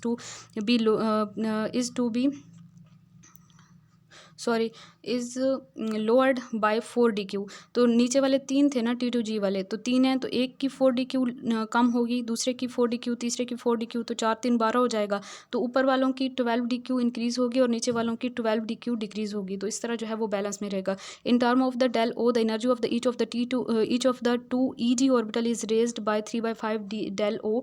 ठीक है, उनकी कितनी बढ़ेगी 3/5 डेल ओ या फिर 0.6 DQ जो है वो बढ़ेगी। ठीक है। तो इस तरह से 0.6 डेल ओ बढ़ेगी and the energy of the each of the 3 T2G orbital will be lower 2/5 del o और 0.4 डेल ओ, ठीक है। तो इसको आप उसी तरह कैलकुलेट कर लें जैसे 6 करके और 12 DQ वाला किया था, तो यहाँ पे भी बैलेंस हो जाएगा। Keep in mind that initially the energies of all the 5D orbitals are raised equally, starting में इक्वली रेज होंगी and that is if the field created by the ligand were spherically symmetrical. However, the energies of the d orbitals split into the two sets because of the different orientations of the orbitals toward the ligands. उसके बाद further जब different orientations होती हैं तो फिर जो है वो स्प्लिटिंग हो जाती है। पहले हमने देखा ना कि एनर्जी हमने सबकी इक्वली रेज की है। यहाँ पे पहले जो है वो इस एनर्जी स्टेट पे थे, फिर इक्वली इंक्रीज हुए, सारे सेम एनर्जी स्टेट पे हुए और फिर बाद में जो है आगे स्प्लिटिंग हुई। उसके बाद जी नेक्स्ट हम बात करते हैं कैलकुलेशन ऑफ द क्रिस्टल फिश स्टेबलाइजेशन एनर्जी, जिसे हम CFSE कहते हैं, the amount of the stabilization provided by the splitting of the d orbital into two levels is called crystal field stabilization energy, and in an octahedral field 3 orbitals यानी कि T2G are lowered in energy while the 2 orbital EG are raised in energy, and the electrons always prefer to occupy N orbital of the lower energy. Electron हमेशा lower energy orbital में रहना चाहते हैं क्योंकि वहाँ पे स्टेबिलिटी होती है। In case of the D1 system, D1 system में हम देखें तो जो D इलेक्ट्रॉन है will prefer to occupy our T2G orbital and is therefore stabilize by an amount equal to 0.4 del o और 4 DQ। तो वो कितनी एनर्जी से स्टेबलाइज हो जाएगा? 0.4 डेल ओ से या फिर 4 DQ से। मीन कि इतनी एनर्जी जो है वहाँ पर रिलीज हो जाएगी, इतनी एनर्जी इमिट हो जाएगी, इतनी एनर्जी खारिज हो जाएगी। Thus in octahedral field for each electron that enter the T2G orbital the crystal field stabilization is -4 DQ, और हम कह सकते हैं कि 0.4 del o, and for each electron that enters the EG orbital the crystal field stabilization energy is +6 DQ, and we can calculate the crystal field stabilization energy for the octahedral complexes for different d orbitals। यानी कि जो भी electron नीचे वाले orbital में जाएगा उसकी energy कितनी कम होगी? 0.4 या फिर 4 DQ, 0.4 डेल ओ या फिर 4 DQ। और ऊपर जो भी इलेक्ट्रॉन जा रहे हैं तो एक ऑर्बिटल में जो इलेक्ट्रॉन, यानी कि एक इलेक्ट्रॉन की एनर्जी कितनी रेज होगी? +6 DQ या फिर 0.6 डेल ओ, ठीक है। तो हम टोटल जो एनर्जी कैलकुलेट करने का जो फार्मूला है यहाँ पे बेसिकली रटा लगाने की बिल्कुल भी ज़रूरत नहीं है। क्रिस्टल फील्ड स्टेबलाइजेशन एनर्जी को कैलकुलेट करने के लिए आपने सिंपली क्या करना है कि आपने जो है टोटल कितने नंबर ऑफ़ इलेक्ट्रॉन्स हैं जो कि EG में प्रेजेंट हैं, ठीक है, या फिर पहले हम T2G का लिखते हैं। T2G में कितने इलेक्ट्रॉन प्रेजेंट हैं उनको आप मल्टीप्लाई कर देंगे 0.4 डेल ओ से, ठीक है। 0.4 डेल ओ से करें या फिर आप दूसरे यूनिट में करें तो आप 4 DQ लिखेंगे, ठीक है। प्लस करेंगे, इसको आप ब्रैकेट में कर दें, प्लस करेंगे number of electron in EG orbital, उनको आप मल्टीप्लाई करेंगे 0.6 डेल ओ से, ठीक है, 0.6 डेल ओ से, ठीक है। और फिर इन दोनों को आप प्लस कर देंगे तो आपके पास जो है वो सिंपली आंसर आ जाएगा कि कितनी एनर्जी का यहाँ पे टोटल कितनी स्टेबलाइजेशन एनर्जी है। सही है, तो ये आपके पास आंसर आ जाएगा इलेक्ट्रॉन पुट करने के बाद। n जो है ये नंबर ऑफ़ इलेक्ट्रॉन है जो कि हम फिल कर रहे हैं T2G में या फिर EG में। जैसे आपको यहाँ पे एग्जांपल में बताया हुआ है D1 सिस्टम में 1 इलेक्ट्रॉन है जो कि T2G में प्रेजेंट है, तो EG में तो है ही कोई नहीं, तो EG में हम n की जगह पे 0 पुट करेंगे तो वहाँ पे ऑन द होल मल्टीप्लाई होकर 0 आंसर आ जाएगा। तो उसको आप इसमें प्लस करें भी सही, तो वो तो 0 है, 0 को प्लस करने से आंसर तो फिर भी यही वाला आएगा जो कि यहाँ पर आ रहा है। तो 1 जो है वो इलेक्ट्रॉन है T2G के अंदर, और कितनी एनर्जी कम हुई? -4 DQ, 1 मल्टीप्लाई -4, तो ये आपके पास आंसर आ जाएगा, सॉरी, -4 DQ, या फिर आप कह सकते हैं -0.4 डेल ओ। और फिर उसके बाद D2 सिस्टम के लिए भी इसी तरह आप 2 मल्टीप्लाई -4 करेंगे तो -8 DQ आएगा। 3 इलेक्ट्रॉन सिस्टम के लिए 3 मल्टीप्लाई -4 करेंगे तो -12 DQ आएगा। और 4 इलेक्ट्रॉन सिस्टम के लिए जो है वो थोड़ा सा डिफरेंट होगा। D4 सिस्टम के लिए जैसे कि Mn3 पॉजिटिव आयन में आप देखें तो D4 सिस्टम में क्या होगा? 2 पॉसिबिलिटीज़ होंगी कि सारे चारों के चारों इलेक्ट्रॉन जो हैं या तो T2G ऑर्बिटल में चले जाएँ, या फिर 3 इलेक्ट्रॉन जो हैं वो T2G ऑर्बिटल में जाएं और 1 इलेक्ट्रॉन जो है वो EG ऑर्बिटल में चला जाए। अब यहाँ पे कौन डिसाइड करेगा कि इलेक्ट्रॉन कहाँ पे जाएंगे? अब यहाँ पे फिर मज़ीद जो है कुछ चीज़ें हमें एक्सप्लेन करनी पड़ेंगी। There are 2 factors that decide the configuration. जैसे क्रिस्टल स्टेबलाइजेशन एनर्जी जो है डेल ओ जो है उसको एक्सप्लेन करने के लिए सॉरी, यहाँ पे 2 फैक्टर्स हैं। पहला फैक्टर तो क्रिस्टल फील्ड स्टेबलाइजेशन एनर्जी है, और दूसरा फैक्टर आपके पास आ जाता है the pairing of the electron, यानी कि इलेक्ट्रॉन ने पेयर अप होना होगा ना। अगर सारे चारों के चारों इलेक्ट्रॉन T2G में जा रहे हैं तो T2G ऑर्बिटल आपके पास 3 है, तो पहले तो सिंगल इलेक्ट्रॉन आ जाएंगे, चौथा इलेक्ट्रॉन जो है यहाँ पे पेयर अप होगा, तो पेयरिंग के लिए यहाँ पे एनर्जी रिक्वायर्ड होगी, ठीक है। तो एनर्जी मीन के रिपल्जन होगी ना 2 इलेक्ट्रॉन के दरमियान। एक इलेक्ट्रॉन पहले से मौजूद है, इलेक्ट्रॉन दूसरा जो है उसको हम फिल करना जा रहे हैं, तो दोनों इलेक्ट्रॉन पे नेगेटिव चार्ज होगा, दोनों एक दूसरे को रिपेल करेंगे, तो यहाँ पे पेयर अप करने के लिए हमें एनर्जी देना पड़ेगी, तो इसको हम कहते हैं पेयरिंग एनर्जी। ठीक है। तो यहाँ पे पेयरिंग एनर्जी और क्रिस्टल फिर स्टेबलाइजेशन एनर्जी दोनों जो है उसके लिहाज से हम डिसाइड करेंगे which is the energy required to pair 2 electrons. ठीक है। उसके बाद जी कह रहे हैं कि डायग्राम में जो कॉन्फ़िगरेशन 1 है इज़ पॉसिबल इफ़, अच्छा यहाँ पे जो नेक्स्ट हमारे पास जो कॉन्फ़िगरेशन जहाँ पे दिखाई हुई है, यहाँ पे ये वाली कॉन्फ़िगरेशन दिखाई हुई है, तो ये कब पॉसिबल है, जब डेल ओ की वैल्यू ग्रेटर हो देन पी, यानी कि पेयरिंग से ज़्यादा आपके पास डेल ओ की एनर्जी हो तो फिर आपके पास पेयरिंग हो जाएगी। पेयरिंग की एनर्जी कम होगी ना, तो तभी तो इलेक्ट्रॉन इजीली यानी कि कम एनर्जी में ही इलेक्ट्रॉन यहाँ पे एडजस्ट हो जाएगा, पेयर अप हो जाएगा। लेकिन अगर आपके पास डेल ओ की एनर्जी कम है और पेयरिंग एनर्जी ज़्यादा है तो फिर जो है आपके पास इलेक्ट्रॉन ऊपर चला जाएगा ईजी ऑर्बिटल में, हाई स्पिन कॉम्प्लेक्स बनेगा फिर। और अगर आपके पास पेयरिंग हो जाती है तो फिर लो स्पिन कॉम्प्लेक्स बनेगा। ठीक है। और ये स्ट्रॉन्ग फील्ड लाइगेंड जो हैं उसके केस में आपके पास डेल ओ ग्रेटर होती है देन पी, और वीक फील्ड लाइगेंड में आपके पास जो है वो पी ग्रेटर होती है देन डेल ओ। ठीक है। स्ट्रॉन्ग फील्ड लाइगेंड में पहले भी हम देखते थे कि पेयरिंग हो जाती है। स्ट्रॉन्ग फील्ड लाइगेंड जब अप्रोच करते थे तो इलेक्ट्रॉन जो है वो पेयर अप हो जाते थे और ऑर्बिटल्स जो है वो एम्प्टी हो जाते थे। तो वही वाला कंसेप्ट आप लोग थोड़ा याद कर लीजिएगा। दस for a low spin complex having T2G4 configuration, जहाँ पे T2G4 इलेक्ट्रॉन जो आ रहे हैं तो उसमें crystal field stabilization energy total जो है वो 4 इलेक्ट्रॉन्स हैं, -4 से मल्टीप्लाई करेंगे तो -16 DQ एनर्जी होगी। ठीक है। Crystal field stabilization energy.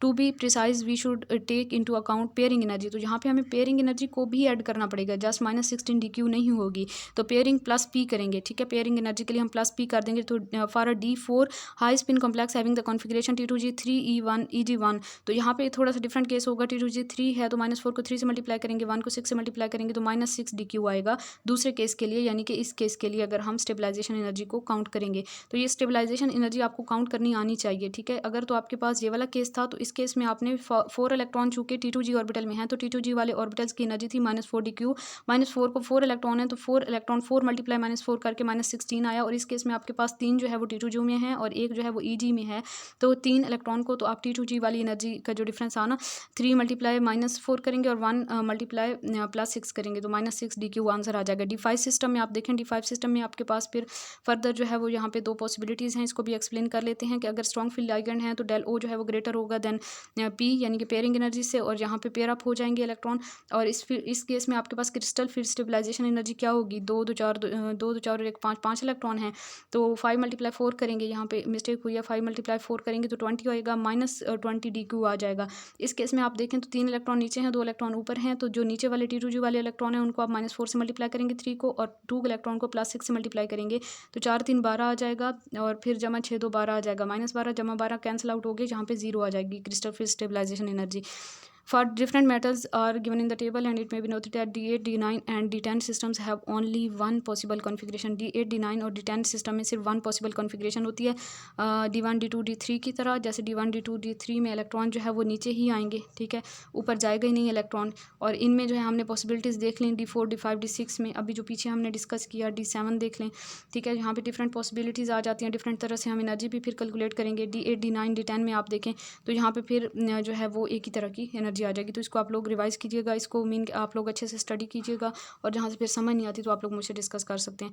उसके बाद जी the system D1, D2, D3 and D8, D9 and D10 have same configuration in weak field and strong field ligands and therefore have same crystal field stabilisation energies. Important point है, याद रख लीजिएगा। Spectrochemical series आ जाता है फिर हमारे पास, and the arrangement of the ligands in the increasing order of the ligand field strength energy is called spectrochemical series. Spectrochemical series में हमें स्ट्रॉन्ग फील्ड और वीक फील्ड लाइगेंड का पता चलता है। तो ये सीरीज़ है, इसको आप लोग याद कर लें। स्पेक्ट्रोकेमिकल सीरीज़ जो है डिक्रीजिंग ऑर्डर में यहाँ पे दी हुई है of ligand field splitting in given below. I negative, Br negative, Cl negative, SCN negative, OH negative acetate है, then OX2 negative, H2O, NCS negative, glycine है। फिर ये सारे जो है, तो इस डायरेक्शन में अगर आप जा रहे हैं इस डायरेक्शन में, तो ये आपके पास जो है स्ट्रॉन्ग फील्ड लाइगेंड जो है मीन कि इनकी स्ट्रेंथ जो है वो इंक्रीज़ करती जा रही है। यहाँ पे स्ट्रॉन्ग फील्ड लाइगेंड है इस साइड पे, और इस साइड पे आपके पास वीक फील्ड लाइगेंड है, ठीक है। तो यहाँ पे मेन बात आपको ये नज़र आएगी कि वो वाले लाइगेंड जिनके अंदर नाइट्रोजन या कार्बन प्रेजेंट है वो स्ट्रॉन्ग फील्ड लाइगेंड है तकरीबन यहाँ तक, और ये बाकी जो पीछे वाले लाइगेंड हैं ये वीक फील्ड लाइगेंड हैं, यहाँ पे नाइट्रोजन या कार्बन प्रेजेंट नहीं है। तो वो एक छोटी सी ट्रिक है जो आप लोग अप्लाई कर सकते हैं, लेकिन वैसे आप लोग ये सीरीज़ याद कर लीजिएगा। A more compact form of the series involving most common ligand. ज़्यादा कॉम्पैक्ट फॉर्म जो थोड़े से लाइगेंड आपको बता दिए हैं वो ये हैं जो ज़्यादातर यूज़ होते हैं। इनके ऑर्डर को याद कर लें। CO सबसे ज़्यादा स्ट्रॉन्ग है, CN नेगेटिव उससे कम, NO2 नेगेटिव उससे कम, EN उससे कम, NH3 उससे कम, वाटर उससे कम, C2O4 नेगेटिव उससे कम, एंड हालाइड्स जो हैं वो सबसे कम। Ligands are commonly classified by their donor and acceptor capabilities. अच्छा जी, उसके बाद आप ये देखें हैलाइड्स आयन में तो सबसे ज़्यादा strong fluoride, then chloride, then bromide and then iodide जो है वो सबसे कम है। The small ligands can be cause great crystal फिश स्प्लिटिंग। स्मॉल लिगेंड जैसे फ्लोराइड है वो सबसे ज़्यादा क्रिस्टल फिश स्प्लिटिंग काज करेगा because they can approach the metal ion closely and for example F negative ion produces more stable bond than the Cl negative ion and Br negative ion. With ligands having vacant pi star or d orbitals, there is possibility of the pi back bonding. pi back bonding भी ligand बना सकते हैं with the metals बना सकते हैं ligand के साथ साथ। ligands are called pi acceptors, ऐसे ligands को हम pi acceptors कहते हैं। and this interaction to bonding scheme increase crystal field separating energy and the ligands which can do this effectively are Cn negative, CO etc. ये दोनों जो है वो ज़्यादातर जो है वो पाई बैक बॉन्डिंग बनाते हैं with sigma donor strength. ligand can be arranged in their in term of their donor atoms. यहाँ पे आपके पास कार्बन वाला सबसे स्ट्रॉन्ग, फिर नाइट्रोजन, फिर ऑक्सीजन, फिर हेलोजन। तो ये बेसिकली मैं आपको कार्बन और नाइट्रोजन के बारे में बता रही थी, तो ये आप याद रख लें ऑर्डर को। मेटल आइन इन सीरीज़, मेटल आइन की भी आप लोग सीरीज़ याद करें। The metal ion also influence the magnitude of the del o to some extent through the overlap and the energy match criteria and the following metal ion spectrochemical series is observed. यहाँ पे metal ion की आप देखें तो Pt4 positive, then Re4 positive, then Ir3 positive. तो ये सारी जो है इसकी सीरीज़ को थोड़ा सा रटा लगाने की कोशिश कर लें। The crystal field splitting is influenced by the oxidation state of the transition metal ion. Higher the oxidation state of the metal ion greater will be the crystal field splitting.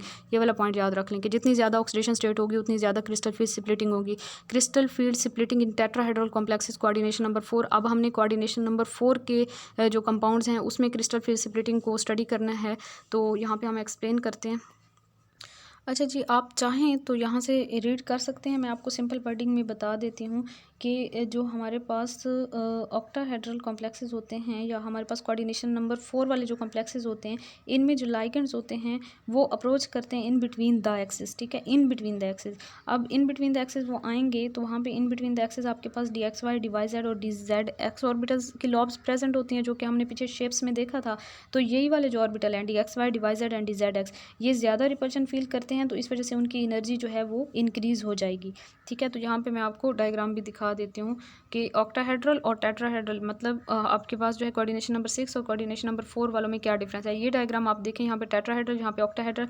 Octahedral के case में आपके पास 2 orbital ऊपर चले जाते थे और 3 orbital नीचे आ जाते थे, जबकि टेट्राहेड्रल के केस में आपके पास 3 ऑर्बिटल नीचे आएंगे और ऊपर आएंगे और 2 ऑर्बिटल जो है वो नीचे आएंगे। नीचे वालों को हम E कहते हैं और ऊपर वालों को T2 कहते हैं टेट्राहेड्रल के केस में। ठीक है, तो यहाँ पे मेन जो है वो ऑक्टाहेड्रल और टेट्राहेड्रल के यही डिफरेंस आ जाएगा, यानी कि DXY, DYZ और DZX वाले जो हैं वो ऊपर चले गए इसमें, और DZ2, DX2, Y2 वाले नीचे आ गए, क्योंकि वो लॉब्स के ऊपर जो उनकी लॉब्स थी वो एक्सिस के ऊपर थी ना, तो एक्सिस से तो अप्रोच कर ही नहीं रहे लाइगेंड, तो इस वजह से जो एक्सिस के ऊपर वाले लॉग्स वाले ऑर्बिटल्स हैं वो कम रिपल्जन फील करेंगे और वो नीचे आ जाएंगे।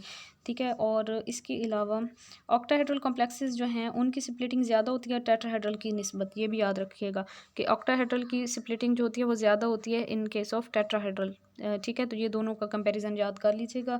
और इसके अलावा मैं आप लोगों को एक और पॉइंट बता दूं कि जो ऑक्टाहेड्रल कॉम्प्लेक्सेस हैं उनकी जो स्प्लिटिंग है वो इक्वल होती है 4/9 डेल ओ, यानी कि टेट्राहेड्रल वालों की डेल टी जो है is equal to 4/9 del o. Octahedral और टेट्राहेड्रल का मेन जो है हम यहाँ पे वो कंपेयर कर सकते हैं इनको, और हम कह सकते हैं कि जो स्प्लिटिंग है टेट्राहेड्रल की वो लेस होती है than splitting in the octahedral complexes. तो ये आपने यहाँ से पॉइंट MCQs के लिहाज से इसको याद रखना है अच्छी तरह।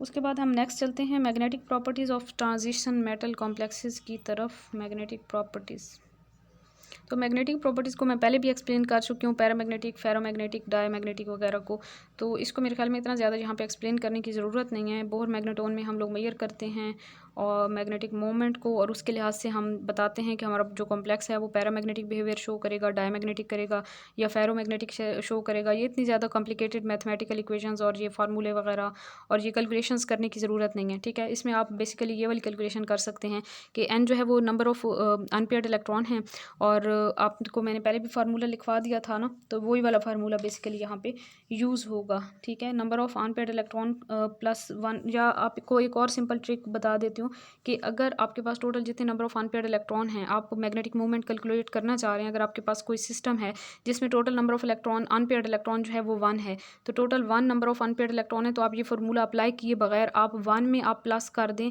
0.75, तो 0.75 आप प्लस करेंगे तो 1.75 हो जाएगा, ठीक है।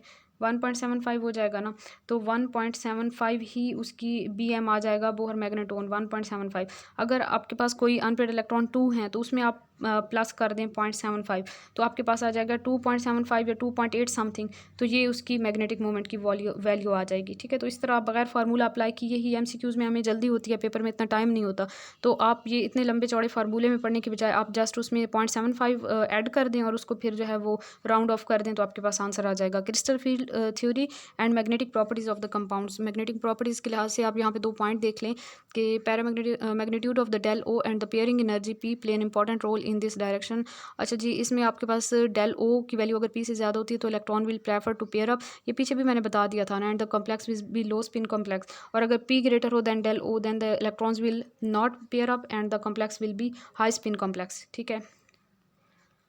वीक फील्ड लाइगेंड और स्ट्रॉन्ग फील्ड लाइगेंड, और ये सारी चीज़ें पहले मैं एक्सप्लेन कर चुकी हूँ पीछे, ठीक है, तो ये वहीं से कवर हो गया, इसको दोबारा करने की ज़रूरत नहीं है, ठीक है। अब यहाँ पे आपको एक टेबल दिखाया हुआ है, नंबर ऑफ अनपेयर्ड इलेक्ट्रॉन बताए हुए हैं for octahedral and tetrahedral complexes, low spin और हाई स्पिन बताए हुए हैं, ठीक है। इलेक्ट्रॉनिक कन्फिग्रेशन बताइए, ऑक्टाहेड्रल बताएं, फिर नंबर ऑफ अनपेयर्ड इलेक्ट्रॉन बताएं, टेट्राहेड्रल बताएं, फिर नंबर ऑफ अनपेयर्ड इलेक्ट्रॉन बताएं। तो यहाँ पे आप देखें D1 सिस्टम में एक ही नंबर ऑफ अनपेयर्ड इलेक्ट्रॉन है, और वो आपके पास जो है D2 में 2 हैं, D3 में 3 हैं, तीनों जो हैं वो T2G में प्रेजेंट होंगे, यानी तीनों केसेस में सारे इलेक्ट्रॉन T2G में।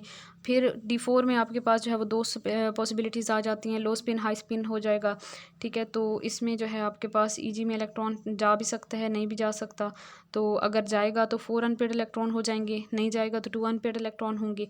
तो यहाँ से ना आप अनपेयर्ड इलेक्ट्रॉन लेके और फिर उसका मैग्नेटिक मूवमेंट कैलकुलेट कर सकते हैं, जो भी पॉसिबिलिटीज़ हैं जहाँ जहाँ भी, ठीक है। कहीं कहीं तो जस्ट 1 पॉसिबिलिटी और कहीं पे 2 पॉसिबिलिटीज़ भी हैं। ये पीछे जो पॉसिबिलिटीज़ सारी एक्सप्लेन की हैं ना, तो उसको माइंड में रखें तो इस टेबल से आप कंफ्यूज नहीं होंगे। Paramagnetic and diamagnetic substances. Paramagnetic substances which those substances which when placed in the magnetic field increase the intensity of the magnetic field are called paramagnetic substances, and diamagnetic substances those substances which when placed in the magnetic field decrease the intensity of the magnetic field are called diamagnetic substances. Paramagnetic permits more number of the lines of the force to pass through the substance and is therefore attracted by the external magnetic field। और जो diamagnetic substances होते हैं permit less number of the lines of the force to pass through the substance and is therefore repelled by the external magnetic field। next point आ जाता है paramagnetic substances has some value of its magnetic moment and diamagnetic substances has zero value of magnetic moment। मतलब वो जो हम BM में value calculate कर रहे हैं वो जीरो होगी डायमैग्नेटिक के लिए। The magnitude of the paramagnetic varies with the temperature and the magnitude of the diamagnetic does not very with the temperature. Temperature का इफेक्ट होता है पैरामैग्नेटिक के ऊपर, डाया के ऊपर नहीं होता। Paramagnetic character of the substances is due to the presence of the unpaired electron, and diamagnetic का जो है वो पेयर्ड इलेक्ट्रॉन की वजह से होता है। Paramagnetic substances when placed in the magnetic field acquires a feeble magnetization in the direction in which the magnetic field has been applied. When the magnetic field is removed the paramagnetic material lose its magnetization, and when a diamagnetic material is placed in the magnetic field it acquires feeble magnetization in the direction opposite to that of the magnetic field and has been applied. अच्छा जी, when a tube containing paramagnetic substance is placed between the poles of the magnet and weighted and increase in the weight is observed। जब हम paramagnetic substances को किसी tube में रख के और magnetic field में रखते हैं तो उनका वेट बढ़ जाता है।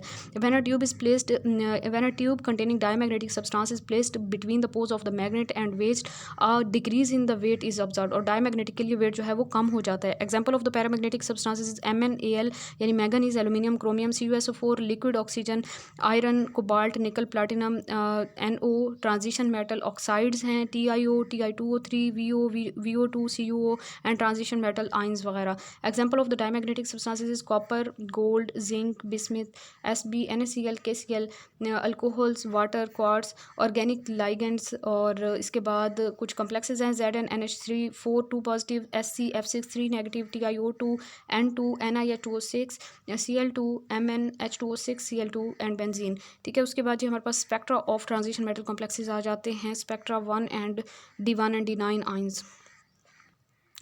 अच्छा जी, यहाँ पे हम octahedral complexes of the metal ion with D1 and D9 configuration को स्टडी करेंगे। In the free gaseous metal ion the 5 d orbital are degenerate. ये हम पहले पढ़ चुके हैं कि फ्री गैशियस स्टेट में मेटल आयन के जो d ऑर्बिटल्स होते हैं वो डीजनरेट होते हैं, उनकी एनर्जीज़ की स्प्लिटिंग नहीं होती। जब लाइगेंड अप्रोच करते हैं तो फिर स्प्लिटिंग हो जाती है एनर्जी की। हम यहाँ पे D1 सिस्टम देखें, जैसे हमारे पास कॉम्प्लेक्स है TiH2O6 3 पॉजिटिव, इसमें D1 सिस्टम है, ये आपके पास एक इलेक्ट्रॉन होता है। तो वो जो एक इलेक्ट्रॉन है in the ground state the single electron occupies the T2G level, तो वो T2G में प्रेजेंट होगा and only one transition from T2G to EG is possible. सिर्फ एक ही इलेक्ट्रॉन है तो एक ही ट्रांजिशन पॉसिबल होगी। Therefore the spectrum of the TiH2O6 3 positive shows only one band. तो यहाँ पे सिर्फ एक ही बैंड शो होता है, जो कि आगे डायग्राम में मैं आपको दिखाती हूँ। और पीक जो है वो 20,300 पर सेंटीमीटर पे जो है वो पीक हमें शो होती है। And wavelength corresponding to green and yellow light are absorbed. अब यहाँ पे ग्रीन और येलो लाइट जो है वो ये कॉम्प्लेक्स एब्जॉर्ब करता है फ्रॉम द वाइट लाइट, जबकि ब्लू और रेड पोर्शन जो है वो इमिट कर देता है। ठीक है, और पिछले लेक्चर में भी मैंने आपको एक्सप्लेन किया था कि जो लाइट एब्जॉर्ब होती है उसका कम्प्लीमेंट्री कलर जो है वो सब्सटेंस जो है वो शो करता है, उस कलर का वो अपीयर होता है। Therefore Ti3 positive solution of the complex TiH2O6 3 positive looks purple, तो वो पर्पल नज़र आता है। ठीक है, यहाँ पे आप देखें ना तो इसका सिर्फ एक ही बैंड शो हो रहा है। इन दोनों डायग्राम्स में आप देख सकते हैं कि एक ही ट्रांजिशन पॉसिबल थी T2G टू EG, और यहाँ पे सिर्फ एक ही बैंड जो है वो शो होता है। अच्छा जी, इसमें कोई इतना ज़्यादा रट्टा लगाने वाली बात नहीं है, कुछ भी रट्टा लगाने की ज़रूरत नहीं है। जस्ट आप कॉम्प्लीमेंट्री कलर्स वाला कॉन्सेप्ट याद रखें। Nature of the ligand and colour of complex, इसको मैं रीड कर देती हूँ। The magnitude of the splitting depend upon the nature of the ligand. ये हम पहले भी पढ़ चुके हैं कि लाइगेंड पे डिपेंड करता है कि कितनी स्प्लिटिंग होगी। कुछ कॉम्प्लेक्सेस में एनर्जी ज़्यादा, एनर्जी का डिफरेंस आ जाएगा, कुछ में कम। वो डिपेंड करता है कि लाइगेंड जो है वो स्ट्रॉन्ग है या वीक है। This affect the energy of the transition and the frequency of the maximum absorption vary in the spectra of these complexes. For example TiCl6 3 negative absorbs at 13,000 centimeter inverse and F6 3 negative absorbs at 18,900 centimeter inverse and TiH2O6 3 positive absorbs at 2,300 centimeter inverse and TiCN6 3 negative। अब यहाँ पे आप देखें ना तो सब में ligand different हैं, तो यहाँ पे एब्जॉर्प्शन की वैल्यू भी डिफरेंट आ रही है, बैंड जो है वो डिफरेंट आएंगे। द कलर व्हील, यहाँ पे कलर व्हील दिखाया हुआ है, shows the colour absorbed and its complementary colour appear. ठीक है, तो यहाँ पे आपको जो है ये मैंने पहले बता दिया था वेबगायर वाला, और इसमें आप इसको याद कर लें और इससे बहुत आसानी होगी आपको। ठीक है, उसके बाद जी नेक्स्ट हम आ जाते हैं नेक्स्ट पेज पे। Several octahedral complexes of the chromium and their colours. यहाँ पे कुछ क्रोमियम के कंपाउंड्स और उनके कलर बताए हुए हैं, इनको आप लोग याद कर लें, रट्टा लगा लें। क्रोमियम हेक्सा वाला है, फिर वही जो पीछे हमने देखे थे कि प्राइमरी वैलेंसी में 3 क्लोराइड हैं, फिर 2 क्लोराइड हैं, फिर 1 क्लोराइड है, वायलेट ब्लू ग्रीन ग्रीन, और फिर जो है आपके पास अमोनिया के साथ 6 अमोनिया अंदर हैं, 3 क्लोराइड बाहर हैं, फिर जो है वो 5 अमोनिया अंदर हैं, फिर 4 अमोनिया अंदर हैं, और इस तरह येलो पर्पल और वायलेट। तो इस तरह करके कुछ जो है वो ट्रिक बना के आप लोग इसको याद कर लें। Isomerism in coordination compounds. Lecture तो काफ़ी लेंथी हो गया, कोशिश तो मैंने बहुत की कि बहुत जल्दी जल्दी बोल के जो है इस चैप्टर को ख़त्म करवा दिया जाए, लेकिन जो है ये ख़त्म होने का नेम ही नहीं दे रहा। अच्छा चलें देख लेते हैं। Isomerism in coordination compounds. Coordination compounds having the same molecular formula but different structure and properties are called isomers. ये आप पहले भी इसकी डेफिनेशन जानते हैं, और इस फिनोमेना को हम आइसोमरिज्म कहते हैं। 2 टाइप की आइसोमरिज्म होती है, स्ट्रक्चरल और कॉन्स्टिट्यूशनल आइसोमरिज्म, और दूसरी होती है स्टीरियो आइसोमरिज्म। अब आइसोमरिज्म जो है इसको आइसोमर्स को हम कैसे डिफाइन करते हैं? Compounds with the same formula but different arrangement of the atoms are called isomers. फिर आइसोमर्स की 2 टाइप्स होती हैं, कॉन्स्टिट्यूशनल आइसोमर्स होते हैं और दूसरा स्टीरियो आइसोमर्स होते हैं। कॉन्स्टिट्यूशनल आइसोमर्स कौन से होते हैं? Compounds with the different connections between the atoms are called constitutional isomers. और stereoisomers compounds with the same connections but different spatial arrangement of the atoms. फिर जो आपके पास जो होते हैं ना कॉन्स्टिट्यूशनल आइसोमर्स होते हैं, उसमें आपके पास लिंकेज आइसोमर्स आते हैं, आयनाइजेशन आइसोमर्स आते हैं, और जो स्टीरियो आइसोमर्स हैं उसमें ऑप्टिकल और ज्योमेट्रिकल आइसोमर्स आते हैं। इसके अलावा भी कुछ टाइप्स होती हैं, जैसे कि आपके पास कॉन्स्टिट्यूशनल आइसोमर्स हैं ना, उसमें एक और टाइप भी आ जाएगी, उसमें जी आपके पास आ जाती है हाइड्रेट आइसोमर्स भी आ जाते हैं, तो ये भी मैं एक्सप्लेन कर दूंगी। ठीक है, और इसके अलावा 1-2 और टाइप्स भी होंगी। अच्छा जी, स्ट्रक्चरल आइसोमर्स क्या होते हैं? Isomers which have the same molecular formula but different structural arrangements of the atoms are called structural isomers. These are of the following type. First है आपके पास आयनाइजेशन आइसोमरिज्म। आयनाइजेशन आइसोमरिज्म में आप example को देख लें, आपको समझ आ जाएगी। CONH3 5Br SO4 और CONH3 5SO4Br। अब आप देखें ना, एक तो आपके पास कोऑर्डिनेशन स्फीयर है और एक आयनाइजेशन स्फीयर है। तो यहाँ पे ब्रोमीन जो है वो कोऑर्डिनेशन स्फीयर के अंदर प्रेजेंट है, और यहाँ पे ब्रोमीन जो है वो आयनाइजेशन स्फीयर के अंदर प्रेजेंट है। मतलब ब्रोमीन ब्रोमाइड आयन को और सल्फेट आयन को हमने रिप्लेस कर दिया है। तो ये दोनों जो आइसोमर्स बन गए, इनको हम आयनाइजेशन आइसोमर्स कहते हैं। ठीक है, तो बस इतनी सी बात है, इसको ऐसे ही याद रखें। उसके बाद नेक्स्ट हमारे पास हाइड्रेट आइसोमरिज्म है। हाइड्रेट आइसोमरिज्म में आप देखें तो वाटर जो हैं वो आपके पास कितने वाटर जो हैं वो वाटर ऑफ क्रिस्टलाइजेशन के तौर पे एक्ट कर रहे हैं और कितने वाटर्स जो हैं वो आपके पास कोऑर्डिनेशन स्फीयर के अंदर प्रेजेंट है। तो उस लिहाज से जो है यहाँ पे आइसोमरिज्म होती जाती है। यहाँ पे आप देखें ना तो फर्स्ट जो है उसमें 6 वाटर मॉलिक्यूल जो है कोऑर्डिनेशन स्फीयर के अंदर प्रेजेंट है, ये वायलेट कलर का होता है। इसमें 3 आयनिक क्लोराइड प्रेजेंट है जो कि मीन की प्राइमरी वैलेंसी जो है। और नेक्स्ट में 5 वाटर जो है वो कोऑर्डिनेशन स्फीयर के अंदर प्रेजेंट है। यहाँ पे 2 आयनिक क्लोराइड है, ये ग्रीन कलर का होता है। नेक्स्ट डार्क ग्रीन कलर का होता है, उसमें 1 आयनिक क्लोराइड है। ठीक है। Linkage isomerism when more than a single atom is in a coordination group में act as a donor then it is linkage isomerism. एक से ज़्यादा जो है वो डोनर के तौर पे जब एक्ट कर रहे होते हैं किसी एक लाइगेंड के एक से ज़्यादा एटम्स, ठीक है, तो इसमें लिंकेज आइसोमरिज्म होती है। For example NO3 negative ion either oxygen or nitrogen can act as a donor giving 2 different isomers. यहाँ पे NO3 नेगेटिव में नाइट्रोजन भी डोनर के तौर पे एक्ट कर सकता है, ऑक्सीजन भी। तो जहाँ पे नाइट्रोजन एक्ट करेगा वो एक आइसोमर बन जाएगा और ऑक्सीजन जहाँ पे एक्ट करेगा एज अ डोनर एटम तो वहाँ पे दूसरा आइसोमर बन जाएगा। तो 2 यहाँ पे जो है वो आइसोमर्स पॉसिबल होंगे। अच्छा जी, दीज आइसोमर्स आर, अच्छा जी, इसमें हमारे पास आइसोमर्स आ जाते हैं CONH3 5NO2 2 पॉजिटिव, और दूसरा हमारे पास CONH3 5ONO 2 पॉजिटिव। तो ये 2 आइसोमर्स हैं। उसके बाद नेक्स्ट हमारे पास कोऑर्डिनेशन आइसोमरिज्म है। When both positive and the negative ions are complex isomerism is possible due to interchange of the ligands between the 2 complex ions. अब यहाँ पे जो है ना दोनों कॉम्प्लेक्स हैं हमारे पास, यानी कि ये पूरा का पूरा कॉम्प्लेक्स है, उसमें कैटाइन भी और एनाइन भी दोनों कॉम्प्लेक्स है। इसमें 2 मेटल्स हैं, एक कोबाल्ट है, क्रोमियम है। कोबाल्ट के साथ जो लाइगेंड्स हैं वो और हैं और क्रोमियम के साथ जो लाइगेंड्स हैं वो और हैं। अब इन दोनों मेटल के साथ वाले लाइगेंड को इंटरचेंज कर दें, ठीक है, एक मेटल के लाइगेंड दूसरे को दे दें, दूसरे मेटल के लाइगेंड पहले को दे दें, तो यहाँ पे जो है इसका दूसरा आइसोमर बन जाएगा। क्रोमियम के साथ NH3 था और आप ऑन द होल सारे के सारे लाइगेंड भी एक्सचेंज कर सकते हैं या फिर कुछ भी एक्सचेंज कर सकते हैं। ठीक है, तो दूसरा जो है वो आपके पास chromium NH3 6 3 positive and CN6 3 negative है। तो इसमें जो है ना आप CONH3 6 3 positive and CrNO2 6 3 negative, ये सारी एग्जांपल्स आगे दी हुई हैं, आप ये सारी एग्जांपल्स जो है वो देख सकते हैं। यहाँ पे आप लोगों को यकीनन कोऑर्डिनेशन आइसोमरिज्म की समझ आ गई होगी। जैसे हम लोग देखें तो यहाँ पे कोबाल्ट के साथ अमीन लाइगेंड थे और क्रोमियम के साथ साइनाइड। तो नेक्स्ट में आपके पास क्रोमियम के साथ अमीन है और कोबाल्ट के साथ साइनाइड, और इसी तरह बाकी भी इसके एग्जांपल्स हैं। नेक्स्ट हम देख लेते हैं जी, नेक्स्ट हमारे पास है कोऑर्डिनेट पोजीशन आइसोमरिज्म। अच्छा जी, कोऑर्डिनेट पोजीशन आइसोमरिज्म में क्या होता है, इन पोली न्यूक्लियर कम्प्लेक्सेस, मतलब एक से ज़्यादा जिसमें जो है वो सेम मेटल आइन या मेटल एटम प्रेजेंट हो, and interchange of the ligands between the 2 metal atoms give rise to another type of the metal isomerism called coordination position isomerism। मतलब वहाँ पे लाइगेंड का एक्सचेंज होगा। जैसे आपको पीछे एक डायग्राम नज़र आई और एक यहाँ पे नज़र आई कोबाल्ट के साथ अमीन। अच्छा, यहाँ पे आप देखें ना 3 अमीन हैं और एक क्लोराइड है और बाहर Cl2 हैं। ठीक है, तो इस पिछले स्ट्रक्चर में अगर आप देखें तो इसमें आपके पास जो है 4 अमीन है, यहाँ पे 2 अमीन है। ठीक है, तो यहाँ पे जो है जस्ट एक्सचेंज हुआ है लाइगेंड का, यानी कि पोली न्यूक्लियर के अंदर। आगे नेक्स्ट आपके पास आ जाता है stereoisomerism. Compounds which have the same position of the atoms और groups but differ in the spatial arrangements around the central atom are called the stereoisomers and the phenomena is called stereoisomerism. इसकी further 2 types होती हैं, geometrical isomerism and optical isomerism. अच्छा जी, geometrical isomerism coordination compounds में क्या है, complexes give this type of the isomerism when same 2 ligands occupy positions adjacent to each other। cis isomers होंगे, और अगर अपोजिट पोजीशन पे प्रेजेंट हैं सेम जो ग्रुप्स हैं या सेम लाइगेंड्स हैं तो फिर वो आपके पास ट्रांस आइसोमर होगा। या फिर हम कह सकते हैं कि दोनों लाइगेंड्स के दरमियान अगर 90 डिग्री का एंगल है तो वो आपके पास सिस आइसोमर होगा, और अगर सेम लाइगेंड के दरमियान 180 डिग्री का एंगल हो तो फिर वो आपके पास ट्रांस आइसोमर होगा। अच्छा जी, इसको मैं फर्दर भी एक्सप्लेन कर देती हूँ। This type of isomerism occur in 4 coordinated square planar complexes and 6 coordinated octahedral complexes। मतलब कि कोऑर्डिनेशन नंबर 4 वाले और कोऑर्डिनेशन नंबर 6 वाले दोनों तरह के कॉम्प्लेक्सेस के अंदर ये सिस और ट्रांस आइसोमरिज्म होती है, यानी कि geometrical isomerism it is not possible with coordination number 2 3 और 4। टेट्राहेड्रल के अंदर ये चीज़ नहीं होती। ठीक है, ज्योमेट्रिकल आइसोमरिज्म का फिनोमेना टेट्राहेड्रल के अंदर नहीं होता। Tetrahedral compounds doesn't show geometrical isomerism because distance between the same ligands is equal. क्योंकि यहाँ पे डिस्टेंस जो है सेम लाइगेंड के दरमियान इक्वल रहता है, वहाँ पे चेंज नहीं होता, तो इस वजह से जो है ये टेट्राहेड्रल कंपाउंड्स जो हैं वो शो नहीं करते।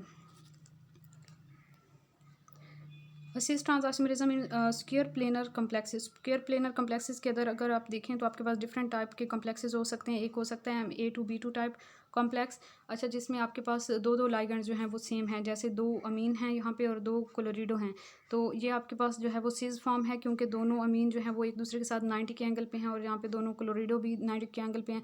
अगर दोनों अमीन 180 डिग्री के एंगल पे हैं, या दोनों क्लोरिडो जो हैं वो यानी कि क्लोराइड आयन जो है वो दोनों 180 के एंगल पे हैं, तो वो ट्रांसफॉर्म होगी। और ये आपके पास जो सिस फॉर्म है ना इसकी सिस, अच्छा, ये आपके पास है जी, इसमें जो है रिलेटिव पोजीशन चेंज होती हैं लाइगेंड्स की, लेकिन टेट्राहेड्रल में रिलेटिव पोजीशन सेम रहती हैं, तो इस वजह से टेट्राहेड्रल जो है वो ज्योमेट्रिकल आइसोमेरिज्म शो नहीं करते। और ये वाले जो हैं स्क्वायर प्लेनर वाले जो हैं ये ज्योमेट्रिकल आइसोमेरिज्म शो करते हैं। सिस और ट्रांस की आपको पहले से भी समझ थी और अब भी आपको क्लियर हो गया होगा यकीनन। अच्छा, अगर हम ये देखें कि कौन सी टाइप के कॉम्प्लेक्सेस जो हैं वो ज्योमेट्रिकल आइसोमेरिज्म शो करेंगे, तो आपके पास ये जो जनरल फार्मूला है ना MA2B2, इसके आप जो है वो दो सेट्स बनाने की कोशिश करें, देखें कि कितने सेट्स बनते हैं। ठीक है, ये मेटल है और इसके साथ मेटल को आप ना लिखें बल्कि आप वैसे लिखें, तो मेटल के साथ जो है ना लाइगेंड जो है वो AA और BB। ठीक है, एक सेट ये बन गया और दूसरा सेट आपके पास बन सकता है AB AB। ठीक है, ये टोटल जो है ना वो दो सेट्स बने हैं लाइगेंड्स के। किस तरह दो सेट्स बने हैं, एक जो है ये वाला सेट बना है AA BB वाला, और दूसरा AB AB वाला बना है। ठीक है, तो दो सेट्स बने हैं, तो इस वजह से ये ज्योमेट्रिकल आइसोमेरिज्म शो करेंगे। अच्छा जी, आगे देखें, यहाँ पे हमारे पास ये जो जर्नल टाइप इसकी मैंने बताई आपको MAABB, इसके दो सेट्स बन रहे थे। एक सेट बन रहा था AABB और दूसरा बन रहा था ABAB। ठीक है, तो अगर हमारे पास इस तरह के एक से ज़्यादा सेट्स बनते हैं, दो या दो से ज़्यादा सेट्स बनते हैं, तो फिर हमारे पास ऐसे जो कॉम्प्लेक्सेस होते हैं वो ज्योमेट्रिकल आइसोमेरिज्म शो करते हैं। तो इसका मतलब है कि MA2B2 टाइप के जो कॉम्प्लेक्सेस हैं वो ज्योमेट्रिकल आइसोमेरिज्म का फिनोमेना शो करेंगे। और ये आपके सामने एग्जांपल है, अगर तो दोनों सेम लाइगेंड के दरमियान 90 का एंगल है तो फिर वो सिस आइसोमर होगा, और अगर दोनों सेम लाइगेंड्स के दरमियान 180 का एंगल है तो फिर जो है वो ट्रांस आइसोमर होगा। उसके बाद MA2BC टाइप के हैं कॉम्प्लेक्सेस। MA2BC टाइप के जो कॉम्प्लेक्सेस हैं, इसमें भी अगर आप सेट्स बनाएं तो एक आपके पास बनेगा AABC और दूसरा बनेगा ABAC। ठीक है, ABAC, तो इसमें भी दो तरह के सेट्स बन रहे हैं, तो इट्स मीन कि इस टाइप के कॉम्प्लेक्सेस भी ज्योमेट्रिकल आइसोमेरिज्म का फिनोमेना शो करेंगे। ठीक है, और इसमें आपके पास एग्जांपल आ जाती है सिस प्लैटिनेट and sis प्लैटिन and ट्रांसप्लाटिन।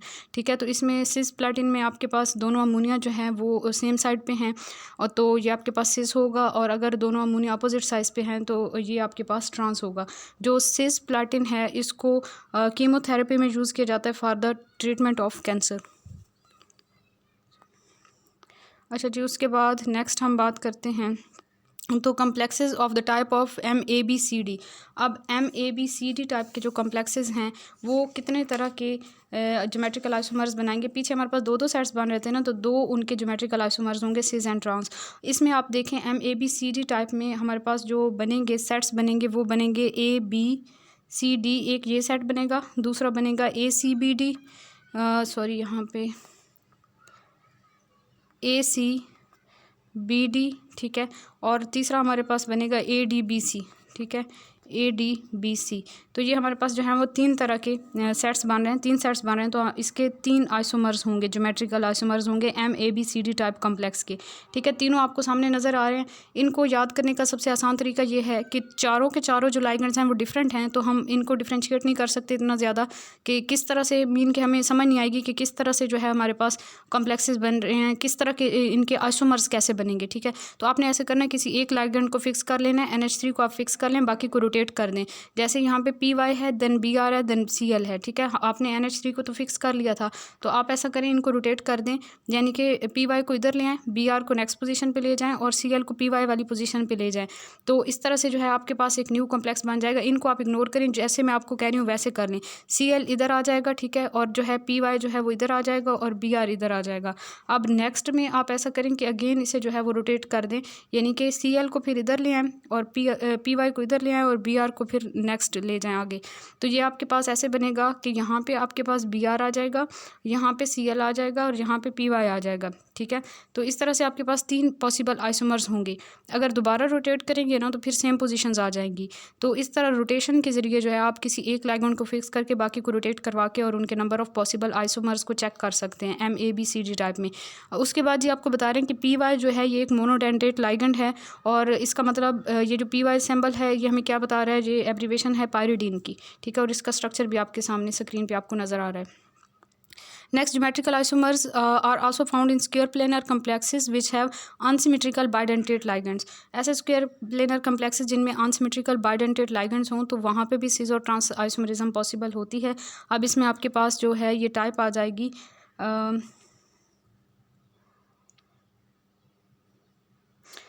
MAB twice आ जाएगा, ठीक है। ये सेम है ना लाइगेंड आपके पास, ये वाला और ये वाला लाइगेंड जो है ये बाइडेंटेट लाइगेंड है, सेम लाइगेंड है।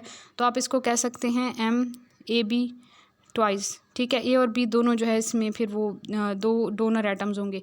MAB ट्वाइस है तो आप इसमें सेट्स बनाएं तो आपके पास बनेंगे AA और BB और दूसरा सेट बनेगा ABAB, जैसे स्टार्टिंग में बना था ABAB, ठीक है। तो 2 सेट्स बन रहे हैं तो 2 पॉसिबल इसके आइसोमर्स होंगे, एक सिस होगा एक ट्रांस होगा। तो ये आपके पास सिस है, दोनों NH2 एक साइड पे, दोनों ऑक्सीजन दूसरे एक साइड पे। अब ये दोनों ऑक्सीजन अपोजिट साइड पे, दोनों NH2 अपोजिट साइड पे, तो ये आपके पास ट्रांस आ जाएगा। Remember there the structure of glycine ion is CH2 NH2 C double bond O, sorry just a minute, यहाँ पे ये स्ट्रक्चर है NH2 CH2 C double bond O and then O negative and is bidentate ligand, ठीक है। यहाँ पे और यहाँ पे दो जो है इसके डोनर एटम्स हैं।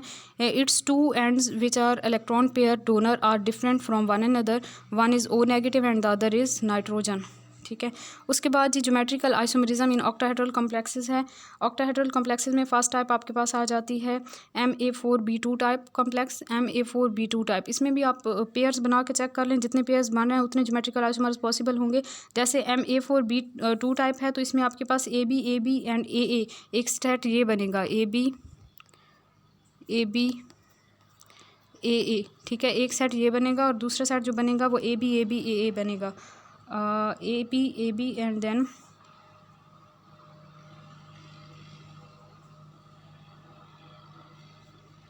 जस्ट अ मिनट, दूसरे में आपके पास AA एंड देन BB बनेगा, ठीक है। तो इस तरह से 2 सेट्स बनेंगे तो 2 ज्योमेट्रिकल आइसोमर्स पॉसिबल होंगे, ठीक है। और इसमें जो है ना अगर आपके पास 2 सेम लाइगेंड्स का पेयर आ जाए ना तो फिर आपके पास मतलब एक पेयर में 2 लाइगेंड्स सेम आ जाएं या दोनों सेट्स के अंदर एक जैसा पेयर आ जाए तो फिर जो है वो ऑप्टिकली आइसोमर्स पॉसिबल्स नहीं होंगे, ऑप्टिकली इनएक्टिव होंगे। वो ऑप्टिकली एक्टिव वो होंगे जिसमें ना तो AA टाइप आए ना ही BB टाइप आए और ना ही दोनों सेट्स में AB आए। यानी कि ऐसा ना हो कि आपके पास जो है इसमें जैसे मैंने आपको बताया कि AB और देन AA होगा ना, और फिर जो है नेक्स्ट जो होगा वो होगा AA एंड देन BB, ठीक है। तो ये इसके 2 पॉसिबल ज्योमेट्रिकल आइसोमर्स तो हैं लेकिन ऑप्टिकली इनएक्टिव है ये, क्योंकि इसमें AA आ रहा है, यहाँ पे भी A मतलब कि सेम पेयर आ रहा है लाइगेंड्स का। या फिर आप ये देखें कि इधर भी AB आ जाता, इधर भी AB आ जाता, तो तब भी ये ऑप्टिकली इनएक्टिव होता। सारे के सारे डिफरेंट पेयर्स हों और दोनों सेट्स में भी एक जैसे सिमिलर जो है वो लाइगेंड्स का पेयर ना आए तो फिर जो है वो ऑप्टिकली एक्टिव होते हैं। तो ये एक ट्रिक है इनको याद रखने की, ठीक है। उसके बाद जी नेक्स्ट हम देखें तो नेक्स्ट हमारे पास टाइप आ जाती है इनमें, ये डिफरेंट स्ट्रक्चर्स हैं, इन स्ट्रक्चर्स को आप देख लीजिएगा, इनके एग्जांपल्स को देख लीजिएगा। नेक्स्ट हमारे पास MA3B3 टाइप के आ जाते हैं। MA3B3 में आपके पास AA AB एंड BC, दूसरा ABAC हो जाएगा और तीसरा जो है वो AAC और BB हो जाएगा। तो इसके 3 जो है वो पॉसिबल होंगे, नहीं बल्कि वो तो MA3B2C वाला होगा। MA3B3 में जो आपके पास पेयर्स बनेंगे ना, जो सेट्स बनेंगे वो आपके पास होंगे जी AABB AB, एक ये सेट बनेगा और दूसरा बनेगा ABAB AB, ठीक है। तो इसमें आप देखें तो ए सेम आ रहा है, बी भी सेम आ रहा है, या फिर आप इधर देखें तो ए बी दोनों में आ रहा है, तो ये ऑप्टिकली इनएक्टिव होंगे। ठीक है, दो ज्योमेट्रिकल आइसोमर्स तो पॉसिबल हैं क्योंकि इसमें दो सेट्स बन रहे हैं।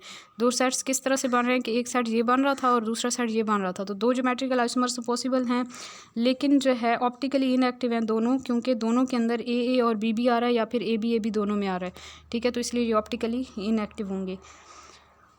एग्जांपल्स इसमें भी आप लोग देख लीजिएगा। नेक्स्ट हमारे पास MABCDEF वाला आ जाता है। MABCDEF जो है इसमें सारे के सारे ऑप्टिकली एक्टिव होंगे, क्योंकि सारे के सारे लाइगेंड डिफरेंट हैं तो डिफरेंट पेयर्स बनेंगे। और थ्योरेटिकली जो है इसके 15 आइसोमर्स पॉसिबल हैं। थ्योरेटिकली 15 डिफरेंट आइसोमर्स जो हैं वो इसके पॉसिबल हैं, इस टाइप के कम्प्लेक्स के MABCDEF के। ये बहुत इंपॉर्टेंट पॉइंट है, याद कर लीजिएगा। ठीक है, उसके बाद जी एग्जाम्पल भी आपको गिवन है, यहाँ पे एग्जाम्पल भी देख लीजिएगा।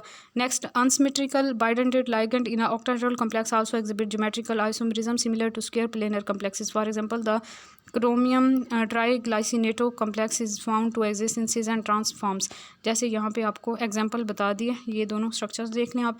Then optical isomerism in coordination compounds. Optical isomerism arises when the structure of the one form is the mirror image of the other and the two are not superimposable. तो ये optical isomerism की definition आप organic में पढ़ते रहे हैं, आपको समझ होगी कि ऑप्टिकल आइसोमेरिज्म का फिनोमेना कब होता है कि जब दो जो है वो आपके पास स्ट्रक्चर्स हों और दोनों जो है एक दूसरे के मिरर इमेज हों और नॉन सुपर इम्पोजेबल हों, तो फिर जो है वहाँ पे ऑप्टिकल आइसोमेरिज्म का फिनोमेना पॉसिबल होता है। A compound must not have a plane of symmetry. इसके अलावा कुछ और ऑप्टिकल आइसोमेरिज्म के लिए शराइत ये हैं कि उनमें प्लेन ऑफ सिमेट्री नहीं होनी चाहिए कॉम्प्लेक्सेस में, तभी वो ऑप्टिकली एक्टिव होंगे। Optically active compounds has a property of rotating the plane of polarised light either to the right or the left, and the two isomers D and L of the compound are called enantiomers. इनको D और L isomers जो होते हैं इनको enantiomers कहते हैं। They are called respectively dextro and levorotatory. ठीक है, in tetrahedral complexes of the type MABCD analogous to tetrahedral carbon atom, it is expected that a metal complex with the 4 different groups attached to metal ion should show optical activity. However, it has not been possible to isolate optically active compounds of this type. इस तरह के optically active compound नहीं पाए जाते tetrahedral type के। ठीक है, वैसे तो हम कह सकते हैं ना कि जैसे कार्बन की चारों जो है वो डिफरेंट ग्रुप कार्बन के साथ लगे होते हैं ऑर्गेनिक केमिस्ट्री में, तो हम कहते हैं कि ये ऑप्टिकली एक्टिव है, ऑप्टिकली एक्टिव होते हैं ऐसे कंपाउंड्स, लेकिन जो है यहाँ पे ऐसा केस नहीं होता। MAAB2X2 जो है टाइप, नेक्स्ट हमारे पास आ जाती है MAAB2X2।